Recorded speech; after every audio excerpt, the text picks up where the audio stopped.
Summit City, home to the 260s dedicated high school athletes and fans. Each victory and celebration captured by our cameras. Treasure the highlights from the Summit Athletic Conference this season, or complete games live or on demand. After all, nobody's more proud to call Fort Wayne home than SummitCitySports.com.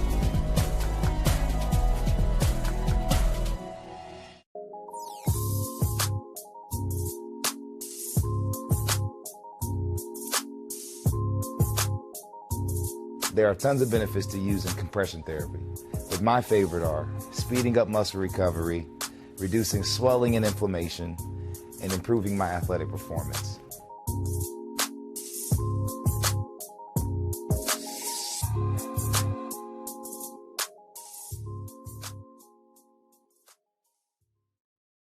You are changing lives in places where no one would have gone there to change lives.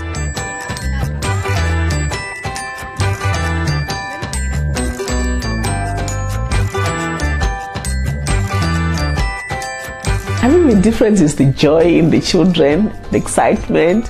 When break is coming, everyone is so excited because they are all going to the food, and that laughter and that noise that children make is something which is just nice in your ears to hear children laughing again. I'd like to say thank you very much. You don't know what impact you have put on those children. You don't know what smiles you have put on those children. So you are changing lives. You are changing lives in places where no one would have gone there to change lives. So we are so grateful and we say thank you. Thank you for watching Summit City Sports. To help broaden our coverage, we're asking you to become a monthly sponsor to our Patreon account. We produce weekly highlights and live video broadcasts. When the Homestead girls golf team won its first state title in program history, we were there. When Fort Wayne brought back 3 state titles in cross country, we were there. We believe in sharing positive stories and setting the standard for how high school sports should be covered. Join us and donate today.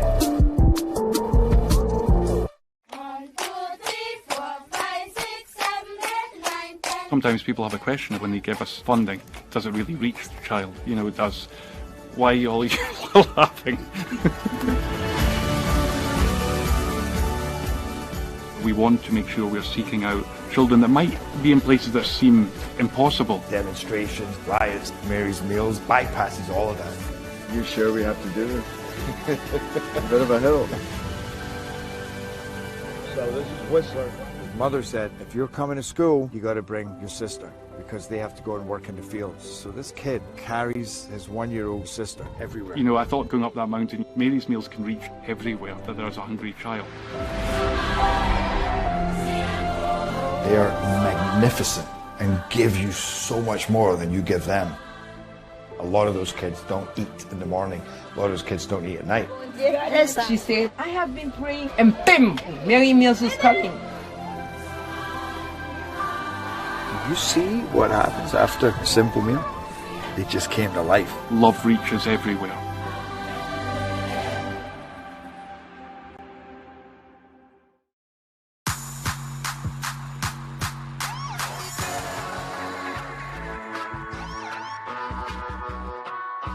I choose to do whole body cryotherapy after practices, games, and training.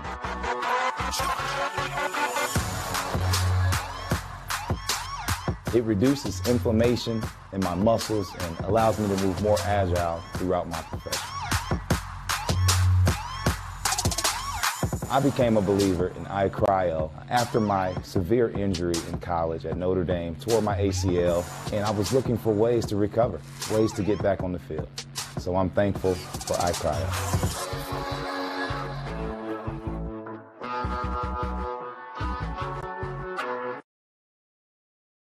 The athletes has always been here, you know, and they're getting better.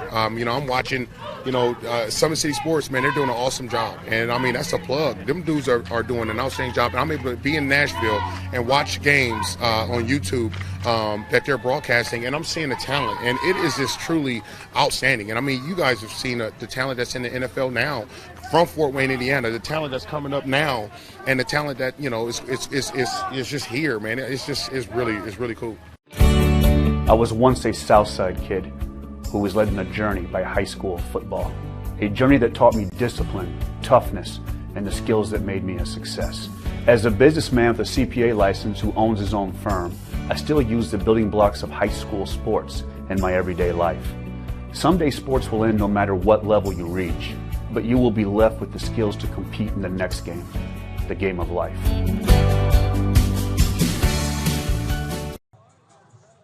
Welcome back, everybody, to the Midwest Exposure Skill Camp. This is our second camp of the season. First one was on February the 20th. Here on March the 20th, 2021, this is session number 2, quarterbacks, receivers, and defensive backs. Put on, of course, by Traction AP. My name's Jeff Mahoney. Got Thad Goff and Tyler Sorg on camera, and Darion White down on the turf. He'll be bringing you some interviews. This is a good group of players. We're going to run through a few of them for you. Starting off with the quarterbacks, Jackson Barber out of Leo High School, Chris Brazel from East Noble, Scott Buchanan from Center Grove, Carson Clark, Bishop Luers, Nikki Coleman from Bishop Luers, Vincent Crawl from Bishop Dwenger, Willie Fegan from Bishop Knoll. We have Luke Harper from Snyder, Alexander Hobson, he's from Hamilton Southeastern, Max Hauser, from Wheaton North High School out of Illinois. Got Irk from DeKalb High School. That's his last name. We'll have to get his first name for you in a little bit. Caden Lone from Northwood. Elijah Maddox from Concordia. Aiden Meek from Wayne High School here in Fort Wayne. Elijah Taylor from South Bend Riley. Kellen Wilder from Matawan, Michigan. So some of the quarterbacks that we have here in today's camp. Defensive back, Isaac Barks from Homestead. Brashawn Bassett from Northside. Brashawn last year as a sophomore was a backup QB to Deuce Taylor, and also ended up starting at defensive end and was a force for the Legends at DN. Tyler Bivens from Ann Arbor Huron. Rayshawn Carpenter from Homestead. Kyle Detweiler from Homestead. Michael Dye from Northside, who's a starter for the Legends. Maddox Flaw from Carroll. Kason Glover from North Central. Bronte Johnson, they call him Tay-Tay. Bronte last year, we consider him the best freshman in the city of Fort Wayne. Most people will agree. We talked a little bit about him in session number 1. He's just been outstanding on the 7-on-7 circuit here for Traction AP. Definitely a name to keep an eye out on for the next 3 years. Tay-Tay Johnson, also a star on the basketball court where he was first team All-SAC as a freshman.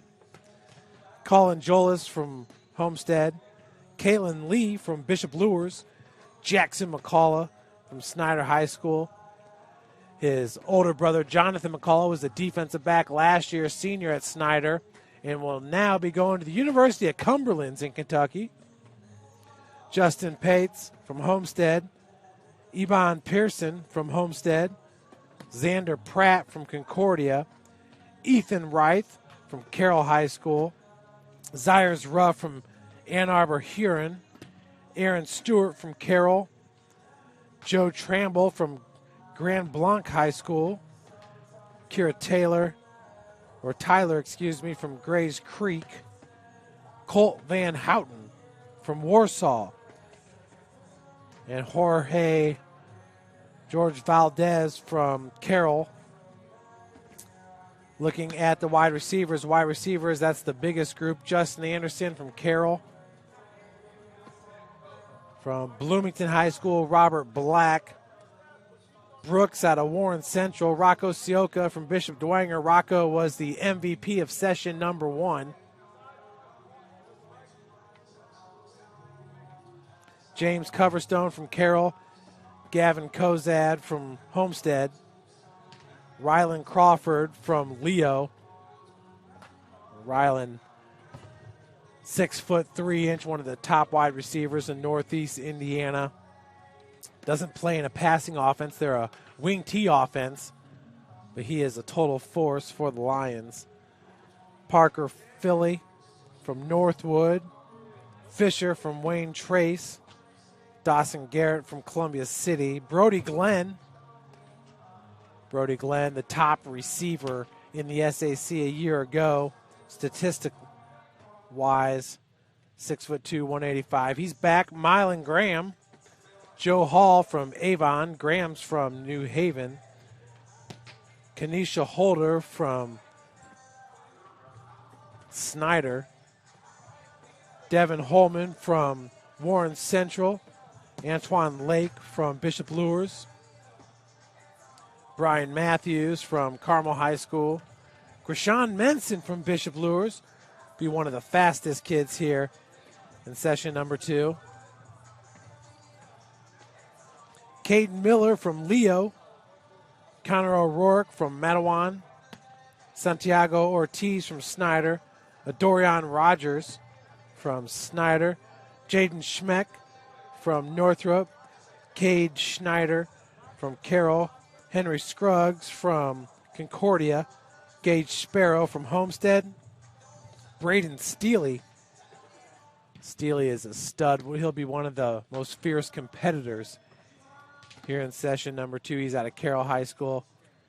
Harrison Stomps from Center Grove, Wilkins from Homestead, and Jordan Lee from Snyder, another wide receiver for the Panthers. So a lot of Panthers here on the list in session number 2. Guys are going through the warm-ups before we break up into individuals. Then we'll come together for a Pass Skelly session and some one-on-ones. Once again, my name is Jeff Mahoney with Summit City Sports here in Fort Wayne, Indiana. And just got an updated roster here. Plenty of wide receivers added to the list. Dane Kilby out of Northrop, Keel Eldridge from Heritage, who we saw in that first session, 6'5", 235 pounds. He'll be back for session number 2. Dylan Hildebrand from Wayne Trace. Solomon Aduma, wide receiver Carroll, also listed as a tight end. So some of these guys like Aduma and Rocco Scioka can go both ways. Wide receiver and tight end. DB Nicholas Thompson from Bishop Luers was added. A lot of Bishop Luers guys here. Should not come as a surprise, especially with Darion White being an assistant coach there at Bishop Luers. Yeah, we encourage them to get out here just to get some exposure. And then also, too, there's a lot of other kids from other schools. I know Northside's had coaches here. He's coming to check out some kids. B.J. Johnson just took the helm this year at Northside, was previously offensive coordinator there. So he's starting to see a little bit of trend there with some coaching moves in the SAC and also East Allen, especially with New Haven bringing in one of their former offensive coordinators to take over the helm there. So interested to see what they do over at Concordia and then also at Southside. Yeah, and I did see where Larry Davis was promoted to offensive coordinator and quarterbacks coach there at Northside. Yep, and also a guy that was previously on the staff, and so real big about promoting from within.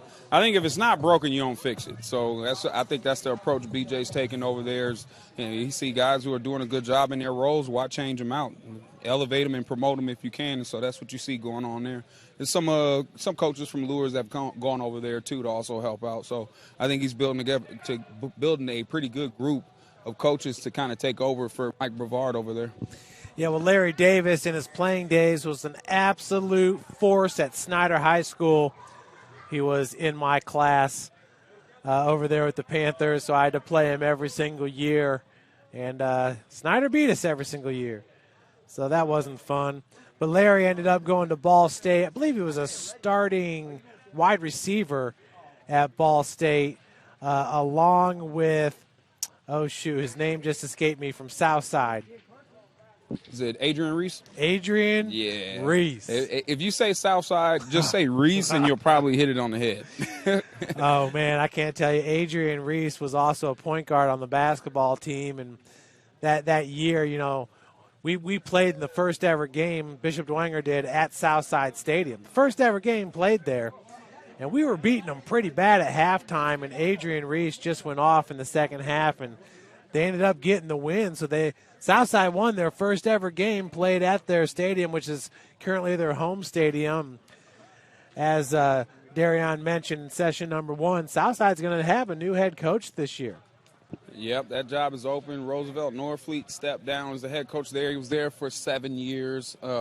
So now they're looking to see if they can change a little bit of the culture there, bring some kids that they think are aren't playing on the football team, that are walking around the hallways. They think they have a good group of kids that they can encourage to play. So they're a little bit late to the party with them having to choose a coach this late into the season. I know, like we mentioned, Northside's already on the ball, filling their staff out, but then you have Concordia, who's even later. So I know South's job's been posted for a while. Concordia's just went up. So it's interesting to see who gets those positions. I know we mentioned that Dorfler may be a good fit over at Concordia. I know that's where he kind of made his home, over at Concordia High School, and that's a lot in his DNA and his genetics there with the Dorflers. So maybe he makes a move, who knows, but that's definitely an attractive job. I actually think the Southside job is really an attractive job. There's a lot of talent there. They have to work on their feeder system. I know that Geyer was a school that fed in the Southside for a long time. It's going to Montessori. So they're tolls now, and they feed into New Tech. So Southside lost some of their feeder programs, which really doesn't help when you're trying to establish a football team. There are other middle school that feeds into them. They don't have a football program. So Memorial Park has a lot of good athletes that go there. You mentioned Tay Johnson. Tay Johnson was a Memorial Park athlete. Instead of Southside, you go Northside. Maybe that's because there's no football program there at Memorial Park. So these kids are having to make decisions coming out of these feeder schools about where to go. And Southside really wasn't a destination for a long time for a lot of these students, but I think that's going to start to change. Well, Darian, did I tell you how excited I am to see Tay today? I mean, it's been a while since I've seen him on the football field, but what a joy to watch last year in the fall of 2020.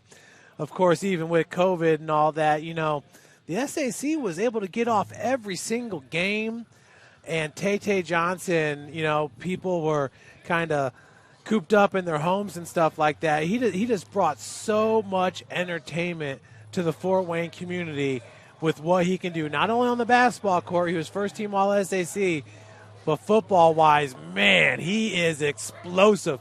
He's one of those guys that you put him back at kick return, he gets you 30 yards per return. Punt return, the same.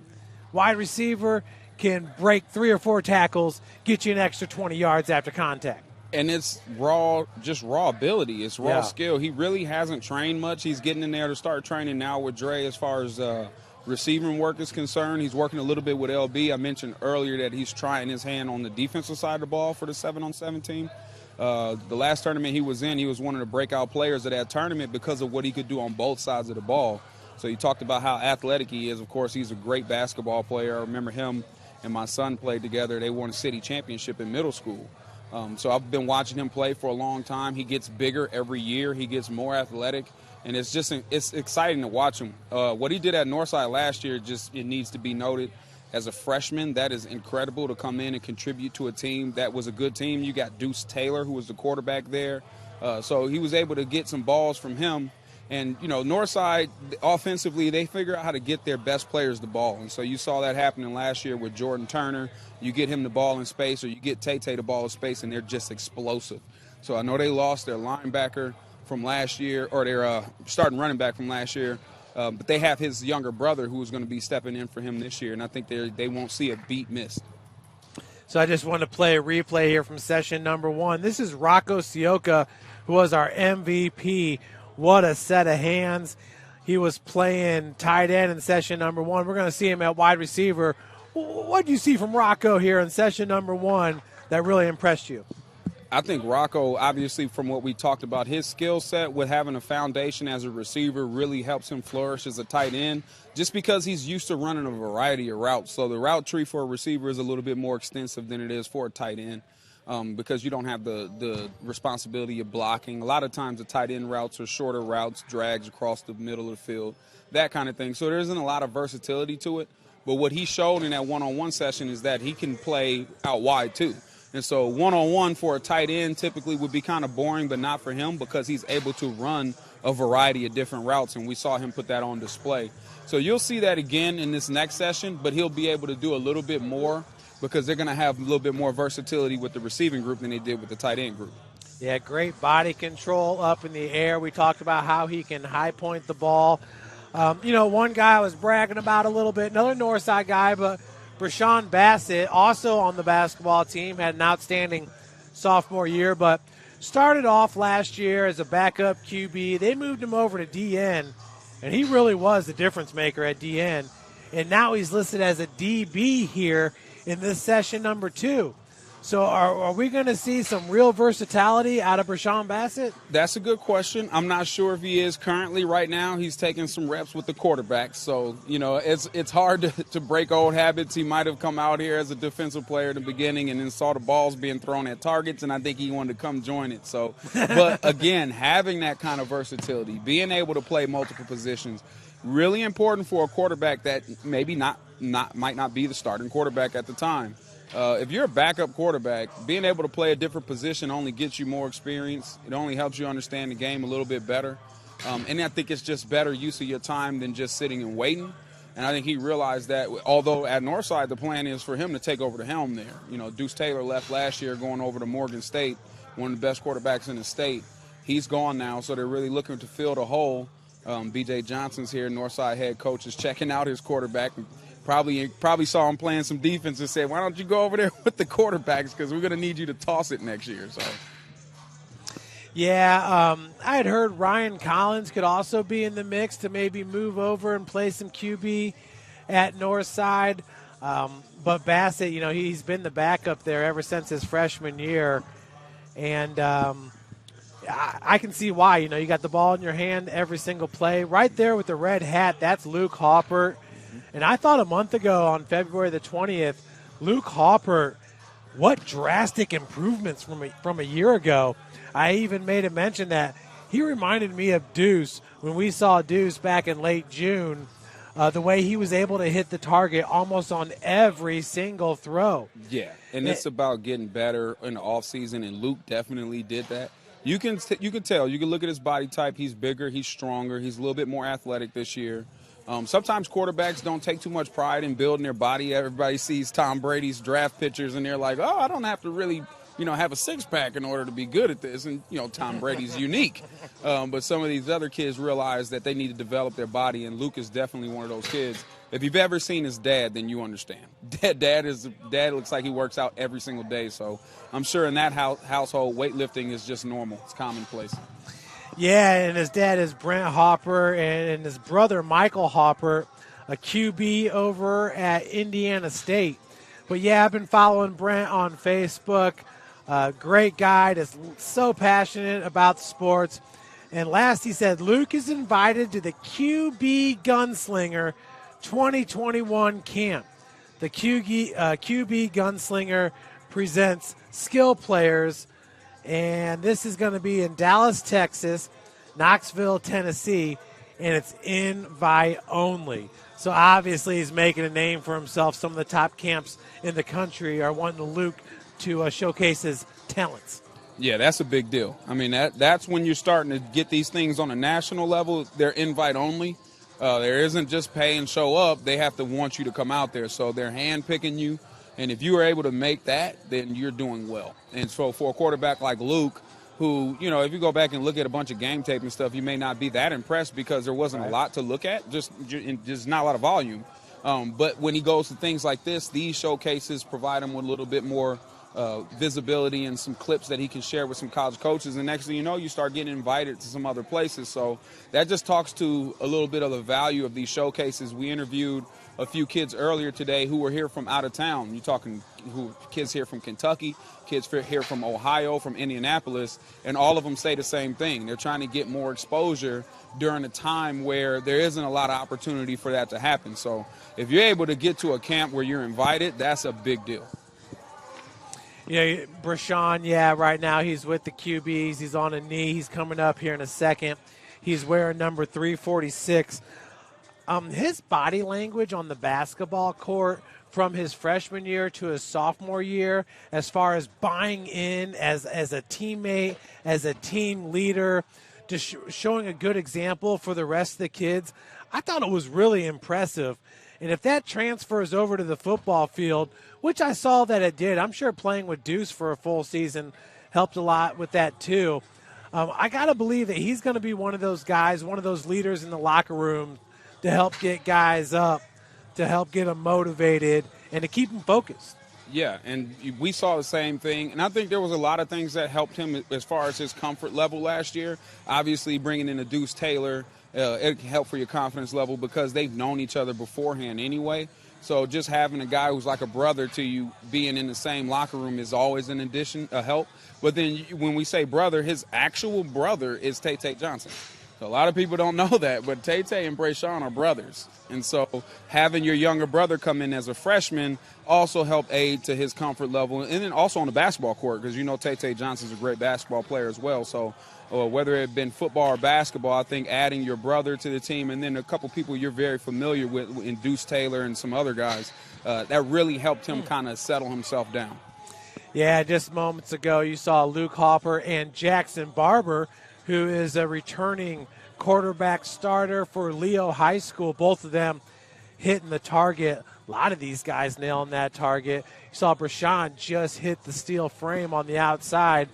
Not easy to do, especially on the run, but it's something that Antoine Taylor, who trains the quarterbacks, he's got QB matrix. He's down there in the red, right there on the right side of the screen. But he's always working on these guys rolling out, getting them to throw on the run, making them feel comfortable throwing on the run. Like, you're going to get flushed out of the pocket, and ideal that you can keep your eyes downfield and let your wide receiver get open. So one thing is you want to always look for when you're evaluating either trainers or coaches is to see if they're producing drills that are practical drills, right? Is this going to translate to something I'm going to see in a game? Sometimes you see that and sometimes you don't, and everybody has their own approach to training. But what's interesting about this and what Antoine does is it mimics a game. So you're seeing the quarterbacks actually get into their drops. So you see them take a three-step drop, they set, and then obviously you realize there's danger, maybe coming from the left side here, my left, their right. And then they're having to roll out of the pocket and throw against the grain. So you're seeing them throwing, running to their left, which is difficult for any quarterback, is to throw. You got to really flip the shoulders and hips around and be able to hit your target. So for any of these kids that can set three-step drop, roll out of the pocket, going against the grain to their left, and be able to hit the target on the run, that's impressive. So the guys coming together here for we got the DBs and the wide receivers. They're going to get a water break. Big group of wide receivers here today, and some really good wide receivers. We talked about the Leo quarterback, Jackson Barber. He'll be throwing to Rylan Crawford for another season, and Rylan's just a difference maker. We talked about it, how, Leo's running the wing tee, so you may not see it as much during the high school season, but, Darian, you see it all the time, don't you, in 7-on-7? Yeah, and that's why another reason why these things are very important for these players individually. For instance, a player like Rylan Crawford, the system that he is the system that he's in. Some kids would look at that and go, well, if I went over to this school, I can get more catches. I know they throw the ball. Mm-hmm. Sometimes there's a value in staying in what you're in and learning through that process. And it's not always about trying to find out where the road is easier. Sometimes the lessons are learned on the tough road. But definitely with Rylan running that system that he runs out at Leo, I think he had a total of maybe 10 catches or so last year, whereas you look at other receivers who are probably getting 10 catches in one game. I think Jamison Coverstone pretty much, he might have done that several times with Carroll last year between him and Becker. But you just talk about a different program, and Rylan Crawford's a drastically different receiver than Jamison Coverstone is. So just being able to get out here and display your talents outside of what your program is able to offer you in high school is huge for these kids. And so for Rylan, 7-on-7 is a big deal. It's getting him the reps that he isn't getting at school because of the system that he's in, and then also providing a little bit more footage for him to be able to share with some college coaches. Wow, these guys just keep on hitting the target. Yeah, so you talked about Jeffrey Becker a little bit. We did not see him in February, did not see him here today. Do you think we'll get to see him any this summer, or any update with Jeffrey Becker? You know, I hope so. We're always encouraging him. He's one of our kids. I mean, we love that kid to death. He's been around our program for a long time. He has other things he likes to do. He's a golf player. He's actually really good in golf. And sometimes he likes to split his time and hone that skill. If anybody plays golf, you understand how much repetition and consistency you need in that sport. It's kind of like playing quarterback. You need reps and consistency. And so sometimes you'll see him doing a little bit of training, and then he'll focus on some other things. But I don't think you'll see him take a step back. I mean, everything that he's able to do over at Carroll, I think he'll be able to do that again this year. I'd like to see him in training a little bit more because I just like seeing him. I mean, he's impressive. He really is.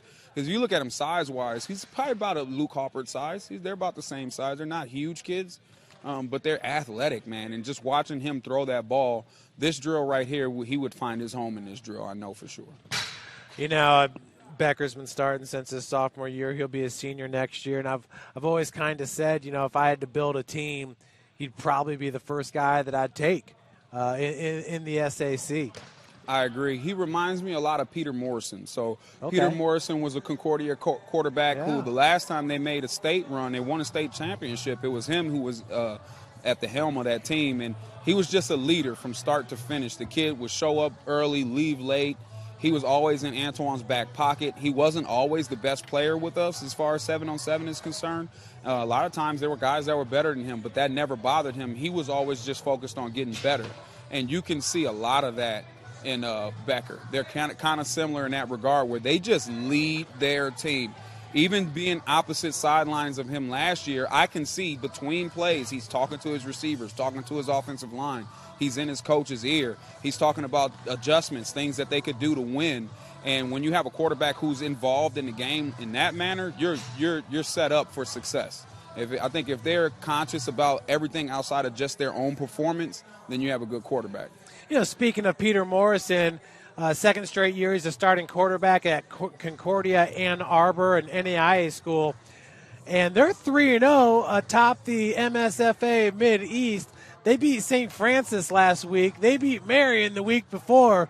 Peter Morrison's taken that state championship caliber, you know, mentality, quarterbacking skills, taking it to the NAI and getting it done. You're going to beat Marion and St. Francis in back-to-back weeks? I mean, that is huge. That's news to me. I didn't know that. So I'm going to have to hit him a text and say, man, that's a great way to start this spring. Of course, we know NAIA made the adjustment after last summer with the COVID deal that we're dealing with, and they moved their season to spring. Mm-hmm. So you're starting to see them play their games at this point in the season, which is a little bit different for everybody. I think it gave some teams a little bit more time to get prepared where maybe they hadn't been having that much time in the past. So you're seeing a little bit better quality football in NAIA right now because of that. And to come out as a quarterback and you beat Marion and St. Francis, which for the last, decade, it's just been those two teams pretty much and dominating NAIA as far as the national level is concerned. So I think that's a great start for Pete, but nobody here would be surprised by that. And I think Antoine, if you talk to him, who's been his coach over the last few years, he's definitely not surprised. It's everything we expected out of him. Now, I do got to tell you, for folks that don't know, Darion graduated from St. Francis, back-to-back national championships, 2016, 2017. But they are currently losing right now, 13-10 at Indiana Wesleyan with 5 minutes and 46 seconds to go in the fourth quarter. And so this is something that once I graduated from St. Francis, it was concerning because I had a feeling it might happen this way. So over the last few years, you've had Marion start up a football program. So they're still in their infancy of that. And now Indiana Wesleyan, same thing. Yep. And so St. Francis in years past would always get the best talent from around Indianapolis and Fort Wayne because there wasn't any other NAIA school in the areas to compete with. So as far as recruiting was concerned, we would bring kids up from Ben Davis and Warren Central and Lawrence North, and we always had the best talent out of Fort Wayne. And that started to change over the last few years. So now the Indianapolis kids are starting to look at Marion a little bit more because it's closer. Right. And now you have Indiana Wesleyan with a new program who I thought did a great job as far as recruiting before they actually kicked off their first year. They were always in our facility talking to players, trying to get kids to come there, and now you're starting to see the fruits of that labor. So St. Francis love them to death, but they've got a lot of competition in their backyard now, so they're going to have to really do a good job of getting out here in front of these kids. Well, I don't know if you've seen Indiana Wesleyan's facilities, but arguably the best small school facilities that you're going to find in the country. Yeah, very, very nice. Everything's brand new. It's the same with Marion. St. Francis, who's been around for a while, they're having to do some innovation of already withstanding buildings that they have. They've done a good job of it. There's a project for the field that is across the street from the stadium. It's been something they've been talking about for a long time, but there's supposed to be a sports complex being built in that area. And so hopefully that's something that they can get done here soon, because you know how kids are. They like new, shiny stuff. You know, if you could get the most uniform combinations and the prettiest weight room and locker room, then you can pull kids to your school. Yeah, there's no doubt about it. The multiple helmets, lots of jersey combinations, stuff like that. It all matters. It all matters. You know, I used to joke around. The guys would spend like 30 minutes in front of the mirror before the game starts, you know, getting the wristbands all right, you know, making sure everything is looking good before they head out to the field. Oh, man, we used to call them prima donnas, and they used to always say, look good, play good. That's the first thing they would say. And, you know, I think there is some truth to that. When you feel confident, you know, you look good. It's like buying an expensive suit. You know, you put it on and it feels good, and you walk out the door, you can kind of hold your head high. So as far as performance is concerned, I think it helps aid it, but you just got to be ready to play, regardless of what kind of uniform combinations they have or how pretty the locker room is. I can remember St. Francis' first years, their locker room was a trailer, a literal trailer where they kept all their uniform, and they were still winning conference championships operating out of a trailer. This is before turf. This is when they had grass fields and everything. And so there's something to say to that, too. Sometimes you got to build it from the ground up, and there's a lot of pride that can come in when you do things that way. So once again, you know, it all kind of comes together when you talk about St. Francis in the Fort Wayne area. Eddie Nolan, who's the head track coach over at Southside High School, is the running backs coach at the University of St. Francis. And when Darion talks about that Southside job is a good job, you know, you got people like John Hester in the building. You got people like Eddie Nolan. That's a wealth of knowledge there at Southside. They got a great athletic director, a really good principal. They're really starting to do some things over at that school. And I agree with you. The next guy that comes in, he could be winning some games over there at Southside. I think the last time that they were really relevant was when Donovan Clark was there. Yeah, you had Donovan Clark, who went on to play at IU. Actually ended up ending his career more on the baseball side. Yeah. Really good baseball player, very good athlete, obviously, if you're able to play two sports in college. But you mentioned Mr. Nolan. I mean, you're right. That school has guys walking around. Mr. Nolan was head coach when I was there as a freshman back in 1998. He was a coach. So that's how long he's been at that school. And so if you tap into the knowledge that's around there, it's a great program to be a part of. It's a very attractive job. Like you said, Torrey Curry's the athletic director over there. He's fairly new in that job, but I think he's very serious about getting things turned around there. Again, Mr. Swinford, Adam Swinford, is the principal there. He does an excellent job as well. And so if you have that kind of support system, I think whoever gets the job, the right man gets the job, they're going to be able to turn that program around. There's a lot of talent that's walking around the hallways there. Yeah, we were mentioning that in session number one. There's going to be a lot of coaching changes here in the Fort Wayne area for the upcoming season. New Haven's got a new coach. How things going to get turned around at New Haven. A lot of the Harding players from back in the day are now going to New Haven High School. So it's going to be fun. They got one of the top quarterbacks in the area, Jakar Williams, a big, big body over there at New Haven. So right now we got the camera on the defensive backs, and Lawrence Barnett is running drills with the DBs. He was a cornerback at IU, played at Bishop Lewis High School. Right now they're doing a drill where the guys are high pointing the ball. Yeah, everything LB does. It's just interesting to watch him lead a group.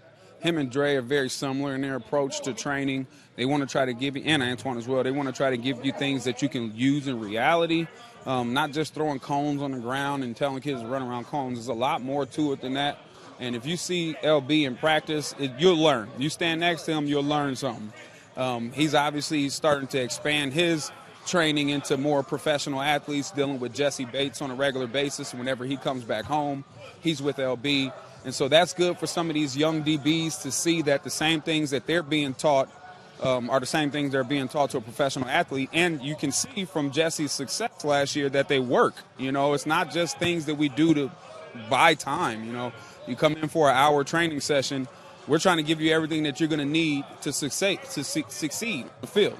And you can see that with Jesse Bates. Jesse had a great year last year. I think he was one of the highest rated safeties as far as analytics are concerned last year. Yeah, and what a rise for Jesse Bates, right? Wasn't he committed to Toledo and then decommitted, went to Vanderbilt, and then, 2-3 years later he's in the NFL? Right, and then he was with Wake Forest. But that's just the key. I mean, that's the idea right there. It's not always as glamorous as you think it is in the beginning. And sometimes situations change and scenery changes.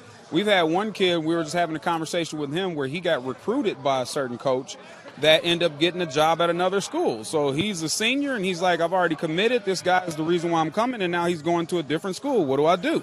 You know, do you decommit and then try to go with that coach, or do you stay the course? And so for some of these athletes, it's not always just a seamless transition from high school into college, or even from college into the pros. You might have to see the scene change.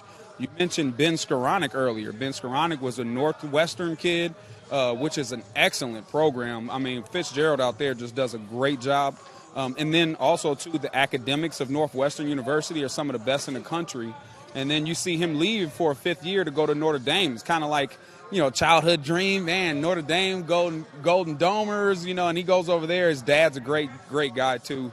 Mr. Scaronick, David Scaronick, is actually a great guy. And, you know, I think they've always been kind of Notre Dame fans. So to see him go in there in his fifth year and actually really contribute to a team. I mean, he was one of their better players last year.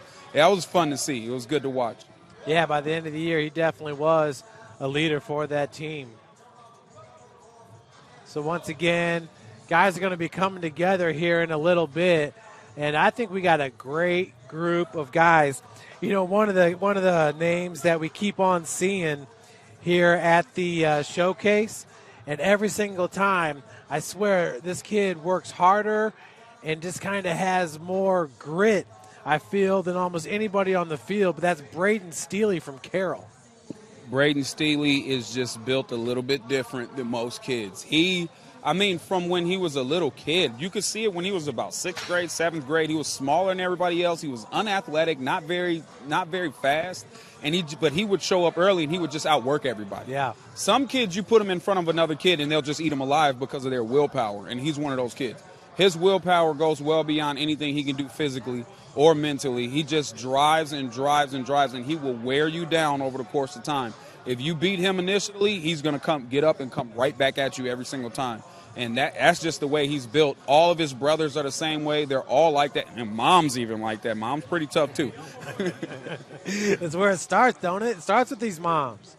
Oh, yeah, definitely. A lot of times when you talk to these kids and you ask them, you know, how did you find out about the showcase? Oh, my mom. You know, moms are all over it. We had an interview with Jody Chambers earlier, whose son just signed to go to Indiana State, and she had to go through the whole recruiting process and how difficult that was. And, you know, she's a physician's assistant with Parkview Sports Medicine, and she was just talking about how, you know, her involvement was kind of like, I just give it to the guys that know what they're doing, and I kind of step back and observe everything and, you know, give input when I can. So there's some that allow the experts to be the experts. Other ones want to be more involved, and either one is fine. I think a mother being involved is good, so you can't be too involved. But we also have services in place for people who want some assistance. I know we have Janae McCullough, who has More Than Athletics, and we'll interview her later, where she went through the process for her son, not Jackson, her son, I'm losing his name, McCullough. Jonathan, the big one. Jonathan McCullough was the big one. I just call him the big one. There's the big one, and then there's the little one. I just saw him earlier today, too. Yeah, he's running around here with a camera. So that's what we do. You know, these kids come through the program. We usually employ them to come back and do things for us, and either training or in some kind of support role, and it helps them kind of understand a little bit about the business world. So it's almost like minor internships for him, too. So he's working the camera for us. You can see him walking across the field here now. But his mom had to go through the process for him in school, and so she's developed a company now that goes through that with the parents. So if you're having questions about the difference between scholarships for NAIA players and NCAA players, because there is a difference, when understanding what the difference is between a grant and a scholarship, because there is a difference, or whatever your major that you're trying to get to, whether that school offers it, she comes in and her services kind of help wrap their arms around the parents so that it makes that transition for them a little bit easier.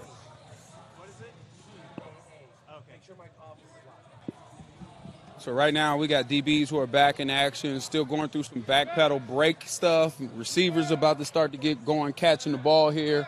It won't be too long. I think we have 4 positional drills set up for today until we go to competition. And then we'll start some one-on-ones where you'll see DBs versus receivers and quarterbacks throwing the ball. I think that's what all of these kids are here for today. Yep. I mean, we all enjoy the drills. It's fun to see them move around with nobody in front of them, but I think we all love it when it's a little bit competitive. So you saw that in the last session, and we really like to pride ourselves in creating a really competitive environment for these kids. So that's what they're all here for. They're licking their chops. Fun interview with Jody Chambers. You know, last year Ethan Chambers was the MVP of our wide receiver DB session, and he really shined in that session and got a scholarship to Indiana State, full ride because of it. Coach Mallory was watching. Hey, I gotta know, is Coach Mallory watching right now? Because is he gonna offer Rocco Scioka?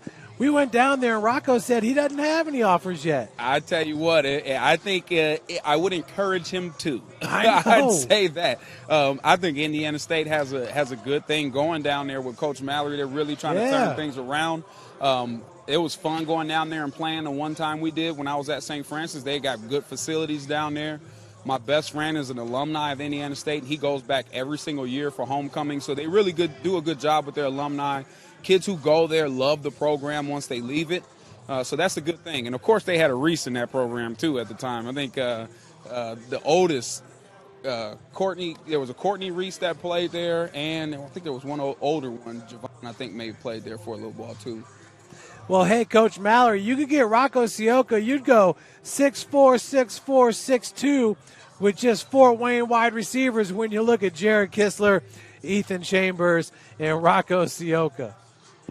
Yeah, those are triple towers there. You can pull that off, and then it'll just be about can you get them balls, because those kids are going to be pulling for a lot of jump balls. Yeah, Indiana State, you know, it's tough. I believe they're in the Gateway, and I'll go ahead and look that up. But, Indiana State, they've been turning it around a little bit too on the athletic side. We talked about North Central High School down in Indianapolis turning it around, and now they've got another player here for the session number 2. And that is Carson Glover, a defensive back at 5'9", 165. So it's nice to see. We see another kid from Warren Central, Ben Davis. Nice to see some of the Indy kids coming here getting some work. Brooks, a wide receiver from Warren Central, goes 6'1", 165. Yeah, it's interesting to see this list. I'm going down through it, and you're seeing kids here from Michigan. They're here from Indianapolis, all over the place. And so I think these kids understand the importance of being seen, especially right now. We mentioned earlier how Michigan and Illinois are pretty much still shut down for sports. I think they're moving toward alleviating some of that here soon. But for a lot of them, they've kind of just been sitting stagnant for a long time. So to be able to come down and just even run around a little bit with another guy, it's a value for them. Yeah, I'm looking at Indiana State's roster right now. We talked about Michael Harper, who will be a redshirt sophomore. Indiana State not playing football this year with COVID and all that stuff, so next August they'll be kicking off. But Harper, Peterson Curligrand, remember the great running back from Concordia? He's a running back there for the Sycamores. Omar Jackson from Southside, an awesome defensive back. Ray Vollmer from Carroll, he'd knock you out. You remember, we were interviewing Ray here at the showcase in the summer. He's a boxer. Yeah, probably more than he should be. I remember one 7-on-7 tournament we went to, and the next day people were coming up to me like, I had no idea. This guy was in the room, like, beating people up. I mean, for fun. I mean, that's what boys do, you know. But they're like, we had no idea. He's got some hands. I'm like, what? Ray was in the room, and they said he was just boxing people up. So, yeah, he's a bit of a boxer, True enforcer on the football field. Ty Hambright from Bishop Lures. Ty could do it all. He was a running back. He plays DB there for the Sycamores. Ethan Hoover, the great DB from Snyder High School, also on the roster. So, once again, Kurt Mallory doing a great job of recruiting the Fort Wayne area. Yeah, and I think people are starting to realize Fort Wayne's a bit of a gold mine when it comes to football, especially at the skill position. The names you just ran down that list, man, I know all those kids. Those are all kids that came through this program. They're all kids that worked hard while they were here. Some of them are older than the other ones, so it's good to see that we're covering a lot of the different classes down there. But Mallory's doing a good job of recruiting this area. And I think if the more he does that, the more success he's going to have. I mean, look at what they were able to do down at IU. That really came from recruiting. I mean, that guy went out and he got players to commit to come to IU, and you're starting to see some results from that, definitely. So just to let you guys know, we have 5 of the top 6 wide receivers in the SAC coming back next year. Brody Glenn, number 1, with 1,265 receiving yards. Nathan Anderson from Homestead High School, 1,130 receiving yards. Jordan Turner with all kinds of speed, 838 receiving yards. Rocco Scioka at 752. And Jameson Coverstone, who you mentioned, with 717 receiving yards. Yeah, that's a good group of receivers. A lot of those numbers they're not surprising. These kids, every one of those kids is a hard worker. I know that with Brody in particular, a lot of his numbers came later during the state run, so that's another value to having a second season. That's why it's important for these teams to get, competitive so they can start playing later in the season. You're getting the kids more exposure. There's more game film. There's more opportunity for them to get better numbers. And I know it's more than just numbers. These programs are trying to make these kids better people and try to make sure they're building a culture to have a good team. But for these kids individually, the more games you get, the better. I mean, that's the whole point of this showcase, is getting more exposure. So if you could get more game film on a state run, that's always a good thing. Yeah, I left off number 8, but that's Tay Johnson. 596 receiving yards. Last year as a freshman, 36 receptions, 7 touchdowns, and 11 games played as a freshman. So I got Tay right here. Jeff was just rattling off your stats. Pretty impressive stats for a freshman, man. Talk a little bit about who you are, what school you go to, what position you play. So my name is Tay Johnson. I go to Northside, and I play receiver and safety. So lately we've been hearing a little bit of talk about you trying the other side of the ball. I know you made your home last year at Northside as a freshman on the receiving side of the ball, catching the ball, making big plays. We were able to see you last week and play a little bit of DB, and it was honestly impressive. It was actually quite scary to see. You think you're going to be able to come downhill and tackle guys? Yeah, of course. I've been doing that since I was little, so I'm up for it. I'm ready to do whatever. So big freshman season. Obviously, everybody's looking at you to be one of the best talents to come out of this city in a little while here, probably since Austin Mack at your position.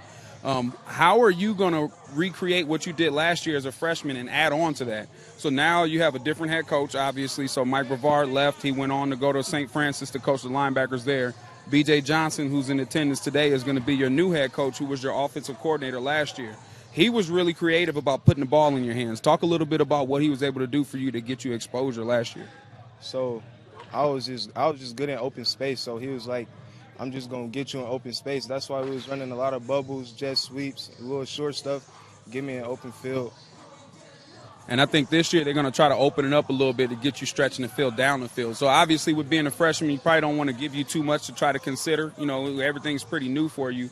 And now in your maturation process is going to be able to use you in a more versatile way and getting you to stretch the field because you have speed and you can take the top off. So talk a little bit about 7-on-7, how that's been going for you, and what something like a showcase like this does for you as far as getting seen by coaches. So speaking of 7-on-7, it's been fun for me, fun experience because I'm a competitor. So that's really what 7-on-7 is competing. And this showcase, this is my first one, so really it can help me get seen. Like I talked to Dre and stuff. He said come get my huddle out and stuff. And yeah, I'm just coming to compete and have fun. Well, I don't think we're going to have a problem getting some tape for you. I think we're going to come out of here with some good highlights, man. I'll let you get back to work. Hey, Darion, can you ask him real quick what he thinks with Prashan? Is Prashan going to be throwing him the ball this year?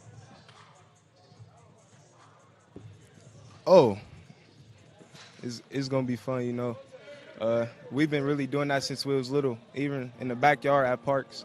So we've been waiting on this forever, so it's going to be fun. It's time now. It's time now. Okay, so yeah, you heard it there. It sounds like Bronte Johnson believes that Rashawn Bassett is going to be throwing him the ball. And we see Bassett down there. He's wearing 346. He's coming up there. That's him right on the left side of your screen there. He's got a little bit of red in the hair, so he's rocking that north side look. He's ready to go for his junior year. I think these guys want it, you know, the fact that they're related too. I wonder if they're getting any tosses in the park. Yeah, I got a feeling they do that quite a bit, man. It's always fun. I have 3 boys, and they've been competitive since the womb. It's like they can't help but try to beat each other in everything. And so when you're that close in age, they're about a year apart, Brayshawn and Tay-Tay. I'm sure it gets really competitive in that house, especially when your younger brother is supposed to be like one of the best athletes in the area. So he's got a little bit of competition from his little bro, and you know how that is when you're the one that's always roughing him up. It's tough to hear that he's so good, but it's also encouraging. I mean, we've seen the same thing with Rod Smith and Jalen Smith, and Jalen, you know, is the one that's had a pretty decent career, and Rod, I think, had a great career himself, but Jalen really is turning things on for Dallas, and so it's always difficult for the older brother to look at the younger brother, but there's always support, and that's one thing. They're going to compete, but if it becomes between them and anybody else, it's going to be them against you. Yeah, I tell you, when Rod was running the ball at Harding every Saturday, you'd open up the newspaper, Rod Smith. Rod Smith was awesome for the Harding Hawks. So that's Luke Harper right there in the red hat. And yeah, we saw Prashan there rolling out to his right, just nailed that target. So it looks like his passing skills are on point. I get it at the next level, strong safety. He's got a body that just looks like he would be a tear at strong safety. But I think he wants that quarterback position to show people what he can do. So we got Brayshawn here. We'll let him answer that question for himself. So we've been talking a lot about how we think you should be the next coming quarterback over at Northside. Of course, there's always competition. We understand that. But we had a chance to interview your brother, and he says you guys been doing this from little kids, so he's ready for you to be throwing him the rock. Talk a little bit about the competition, what it's like to have a little brother break on the scene in a freshman year and have a great year. I mean, a lot of people don't have a little brother like mine, you know, and I really appreciate him, you know, for everything that he do. He put in hard work just like me. So, you know, we click together. We've been doing this since we was young. You know, I'm just working on my skills so I can get better to get everybody the ball so we can, you know, run it up at North.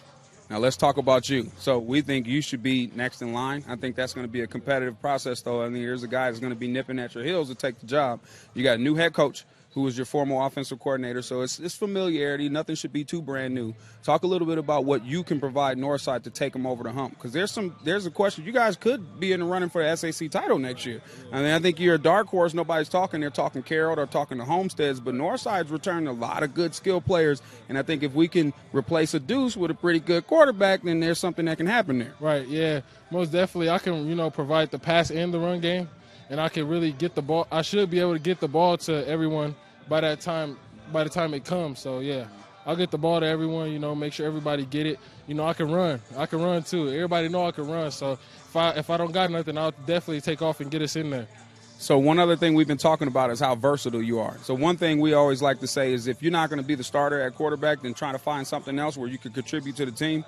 I think you could play both sides of the ball, whether you're the starter or not. Talk a little bit about what you do on defense. A lot of people don't know you play that side of the ball. Oh, yeah. Oh, most definitely. I've been playing defense since I was young. You know, I could play defensive end. I could play strong safety. I could play any position. You know, I'm gifted. So, like, I can just do whatever my coaches need me to do so we can win. So, yeah, defensive end, that's been what I played since I was 7 years old.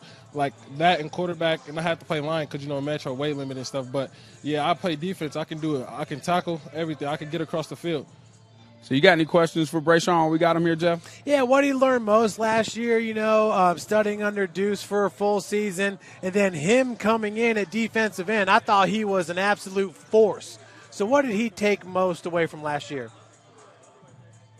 Oh, last year, you know, I just really – mental. It was a lot of mental reps for like the last 2 years with Deuce playing in front of me. You know, like he's really good, and like defensive end. I was playing against Homestead. I was starting outside linebacker. They walked me up on the line, and nobody really could touch me. You know, so nobody could touch me. The coaches watched film. They took it like that. They put me at defensive end. Next game, I had like 2 sacks and a lot of tackles, and I was just all over the field. You know, making a play for the defense, and that turned it up. So we had a really good end of the season. It's going to be a big year for you. What's this offseason like? What are you doing in the offseason to make sure you're ready? Oh, yeah, I'm training for strong safety now with LB, and I'm training with Twan at QB Matrix to get better at QB and safety at the same time. So, you know, that I'm ready for next season. Whatever I have to do for my team, then I'll do. All right, one more time. What's your name? What grade you in? What school you go to? What position? My name is Brayshawn Bassett. I'm in the class of 2023. I'm 16 years old. Yeah, I go to Northside High School, and I play quarterback and strong safety this year. All right, good luck next year, man. Man, Darian, I love that interview. Can you hear the confidence in Brayshawn Bassett? I mean, he's ready to go. I mean, he's ready to lead. He said, "Can nobody touch me?" And he's right. At defensive end, I mean, he would get offensive tackles on their heels and just do whatever he wanted with them. And he was only a sophomore. That's not him being cocky. That's him being confident. That I love that interview with Brayshawn Bassett. So I figured we bring Deuce over to kind of complete the circle. So Deuce, we were talking to Tay-Tay in the beginning, just talking about his maturation process, his first year with you and how much he learned, how you were able to get the ball to him in space so he can make plays. Then we interviewed Brayshawn after that and talked about how he's going to have some big shoes to fill with you leaving, going on to Morgan State, and what his process is going to be like to take over that quarterback job. And then also, too, that he's playing both sides of the ball. But one thing that's interesting about you, and I'll let you talk to the Northside situation, is you're still an athlete, but you're out here coaching these guys. You're just playing with them this year. So I mean, what is that like? I mean, when Tay-Tay came to Northside, I was working with him all summer during quarantine. He would come to my house. We would just go to the park, get work in. And so he just really trusted me right from jump. I don't know what it was. We just kind of clicked. And so all season he trusted me, and he just started progressing throughout the season and making plays. And so, you know, he's been balling out in camps and at tournaments. And I feel like Brayshawn really has him as a weapon. Brayshawn is a great quarterback. He's still learning, and he's very determined. And I really, truly feel like Brayshawn could be a Big Ten quarterback. And he has a lot of talent to make the plays that's needed to be made. So obviously Northside is going through a little bit of transition. They have a new head coach now. Mike Brevard is going on to St. Francis, his alma mater, to take over the linebackers. And so B.J. Johnson, who was the offensive coordinator, is now head coach. Larry Davis has now moved on to the offensive coordinator. What can you talk to about those moves? I know you're not going to probably see any kind of a let-up because these are the same guys that were calling the plays last year. So talk a little bit about the situation in Northside football right now and what you think the future holds. I think the future is very bright. You know, as long as everything goes as planned and, you know, the players commit, coaches do what coaches do, you know, I feel like they really have a bright future. And Coach Johnson moving to head coach, you know, he was a great coach. He brings great energy to the game. And I just feel like he's a good person for the players there, you know, to bring that energy and for them to look to as another person there. Coach Davis, he's super easy to relate to for the kids. He knows what he's doing. He's a great offensive coordinator. He's very smart. And, I mean, those two, I feel like they click very well. I mean, when I was there, those I know I can go to those two to count on them. So I usually ask you this, and I'm going to ask you to talk to this again. Your dad, he's the quarterback guru. Everybody says he's the quarterback whisperer in town. And, I mean, his track record kind of speaks for itself. Put a lot of kids in college who are still playing. Some kids, we talked about Peter Morrison and what he's doing out at Concordia. Beat St. Francis and Marion in the first couple of weeks. That's huge. So talk a little bit about your dad's influence on the quarterback position, and can you point out any guys out here do you think have a really good chance to make it? I mean, my dad's influence is very impactful. Just with me, period. I started playing quarterback when I was 3, and so I was able to see the Peter Morrisons and the Aiden Smiths and David Morrisons come up with my dad, and so I really grew up around them, and they look at him as a coach, but he's more as another dad to these quarterbacks because we're more of a family. And so I know, like, these players know if they don't have anyone to call on, they can definitely call on my dad. And, I mean, you got guys like Bray Sean, Carson Clark, Jackson Barber, Luke Harper. Like, I mean, it's a lot of talent out here that's coming up in the 2022s. And so, I mean, that's just the impact. I mean, Matrix is where to be. So tell us a little bit about yourself now. So big step. You leaving high school, going into the college world. You know how that's going to be. We talk to you about it all the time. You got to wake yourself up for class. You got to wash your own clothes. You got to make sure you're getting the workouts. So talk a little bit about your process, getting to Morgan State, your coaches there, and what you can expect next year. Yeah, so first off, the Morgan State offer period was just like it came out of nowhere. I was actually committed, and they just offered me out of nowhere. And just to see a school offer you while you're still committed to another school in the same type of division they're in is very meaningful if you know the recruiting process. And so I really just built a great relationship with the coaches, and I mean I'm ready to go in. I had the chance to start as a freshman there, and I mean I'm working to get there, and I'm ready to go in and bring what I bring to the table. Well, we're all excited to see what you do next, man. I think for the expectations of what you had coming into your freshman year, everybody pretty much knew you would be good. You pretty much have done everything we could expect from you. So we're interested to see what you do on the next level. I think I know what you're going to do. You know what you're going to do, but we got to prove that. Yeah, absolutely. Super excited for Deuce and heading over to Morgan State. He's going to be playing for head coach Tyrone Wheatley. And I thought that was interesting. Joe Walburn had brought that up last February that Ty Wheatley's now the coach over there. He was a great running back at Michigan and in the NFL. So, yeah, that's awesome. And great for Deuce, working with all these guys. I'll tell you what, man, Northside, it's really helped turn that program around. Deuce getting in there and Ariana Carter and all those guys a couple years ago. And, success breeds success. And you can see it's a program that is kind of on the rise. They lack the depth that some of the bigger schools might have. But man for man, Northside is right up there with some of the top schools. They are going to be solid. I mean, skill-wise, you get Jordan Turner back, you get Tay, you get Bray Sean. The running back has a little brother. The one that left, he has a little brother that's supposed to take over the reins at running back. They are a talented group. They really are. And they're going to – I don't even think you could call it a surprise at this point after what you saw them do, especially open up with that Snyder win. That was big. I mean, for a lot of people, they didn't expect that. So now it's just about building on it, and I think they have the right people in place to do that. The culture of that team isn't going to change. It always had a good culture. Brevard came in and did an excellent job in his first few years about establishing a culture, and he brought coaches in like B.J. Johnson, like Larry Davis, and some of these other guys who are still with them now. So it's about continuity, continuing that same culture that they established, and then just building on to that. And so I have no doubt that they'll be able to push forward with what they've already created. Yeah, Coach Brevard came from Ben Davis High School. Coach Kirshner was his head coach. Coach Kirshner then went on to Mount Vernon, and I believe he left Mount Vernon, and I'm not 100% sure where he's heading to coach next year. I'll have to look that one up and get back to everybody, but I remember it kind of shocked me. Is he going over to Warren Central or something like that? That would be interesting. That wouldn't be surprising. I've been seeing that a lot lately where college coaches are kind of moving back down into the high school ranks. That's not a common thing. Normally guys are trying to move the other direction. But I think there's a lot to offer a high school program that you may not be able to do on a college level. Everything becomes so much bigger in college. It becomes more of a business. And I think sometimes if you get lost in that, to go back to the high school level, you can find the love for it again. So I wouldn't be surprised if that was the case. Mike Kirshner return homes, lands his dream job with Warren Central football. You see what I mean? It's like, you know, you've always had a dream job of going over to this school or recreating a program somewhere, maybe your alma mater. So that's not surprising. I actually love that because you're coming in with a heart for it. You know, you're coming in with the idea this is a dream job of mine. So now it's about showing improvement. Yeah, he graduated from Warren Central in 1979. At Ben Davis, 11 years. He won the Class 6A state championship in 2014 and 2017, so he's back in the mix.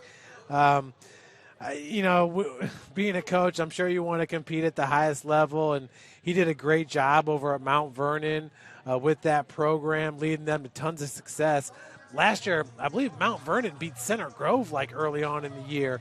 So, yeah, just doing a great job there, but you want to get back to the best, and Dub C is certainly one of the best programs in the state. Yeah, it's not like he left there to go to something that needed to be rebuilt. I mean, he's going to Warren Central. That crop of kids out there, I mean, you just can't go wrong. If you can coach at all, I think you can make something out of that group.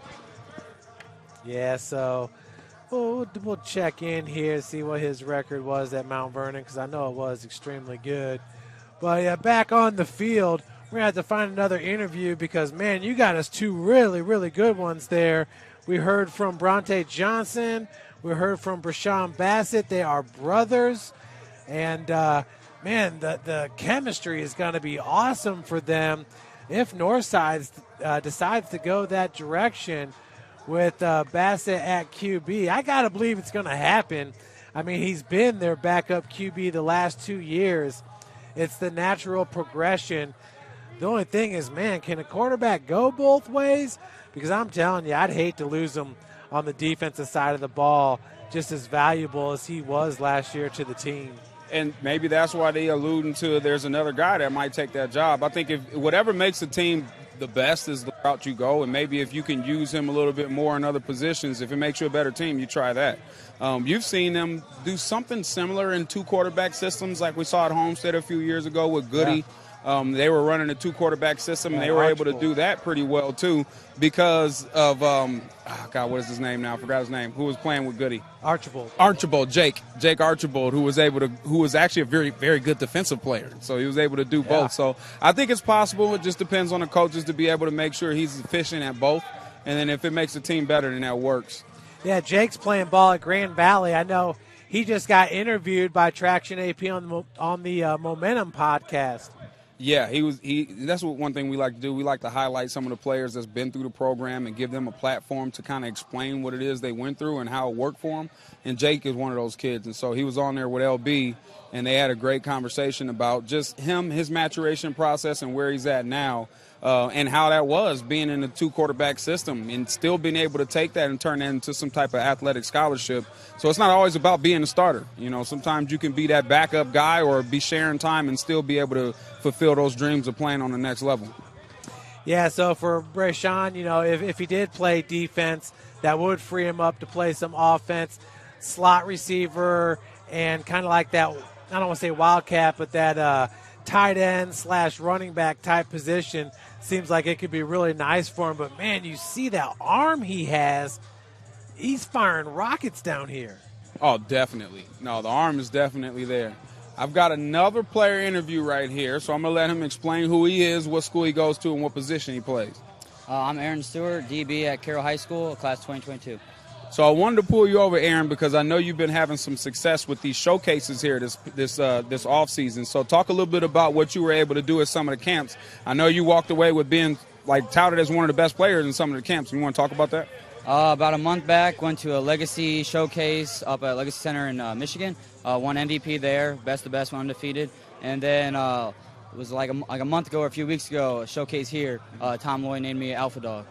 So alpha dog, and for us, that's not surprising. We know what you can do. You work closely with LB all the time. He gives you a hard time, like he just told me, don't interview you because you were no good. But that's the kind of coach he is. You already know. So he's always going to push you and always going to make sure you're humble too at the same time. We love that about him.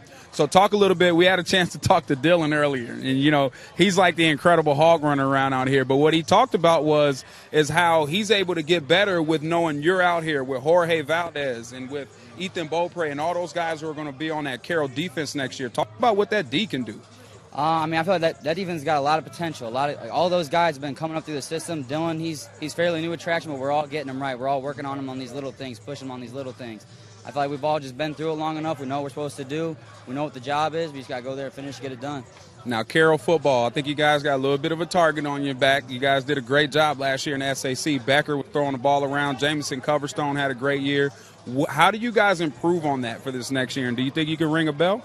We can definitely ring a bell. I feel like we improve.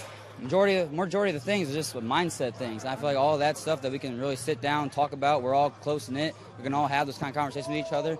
Talk about our adversities. I feel like we really challenge that part of the game. We're gonna be it. So be a little bit selfish right now. If you were in front of a college coach and you had to sell yourself, what is it about you that college coaches are going to need to have on their team?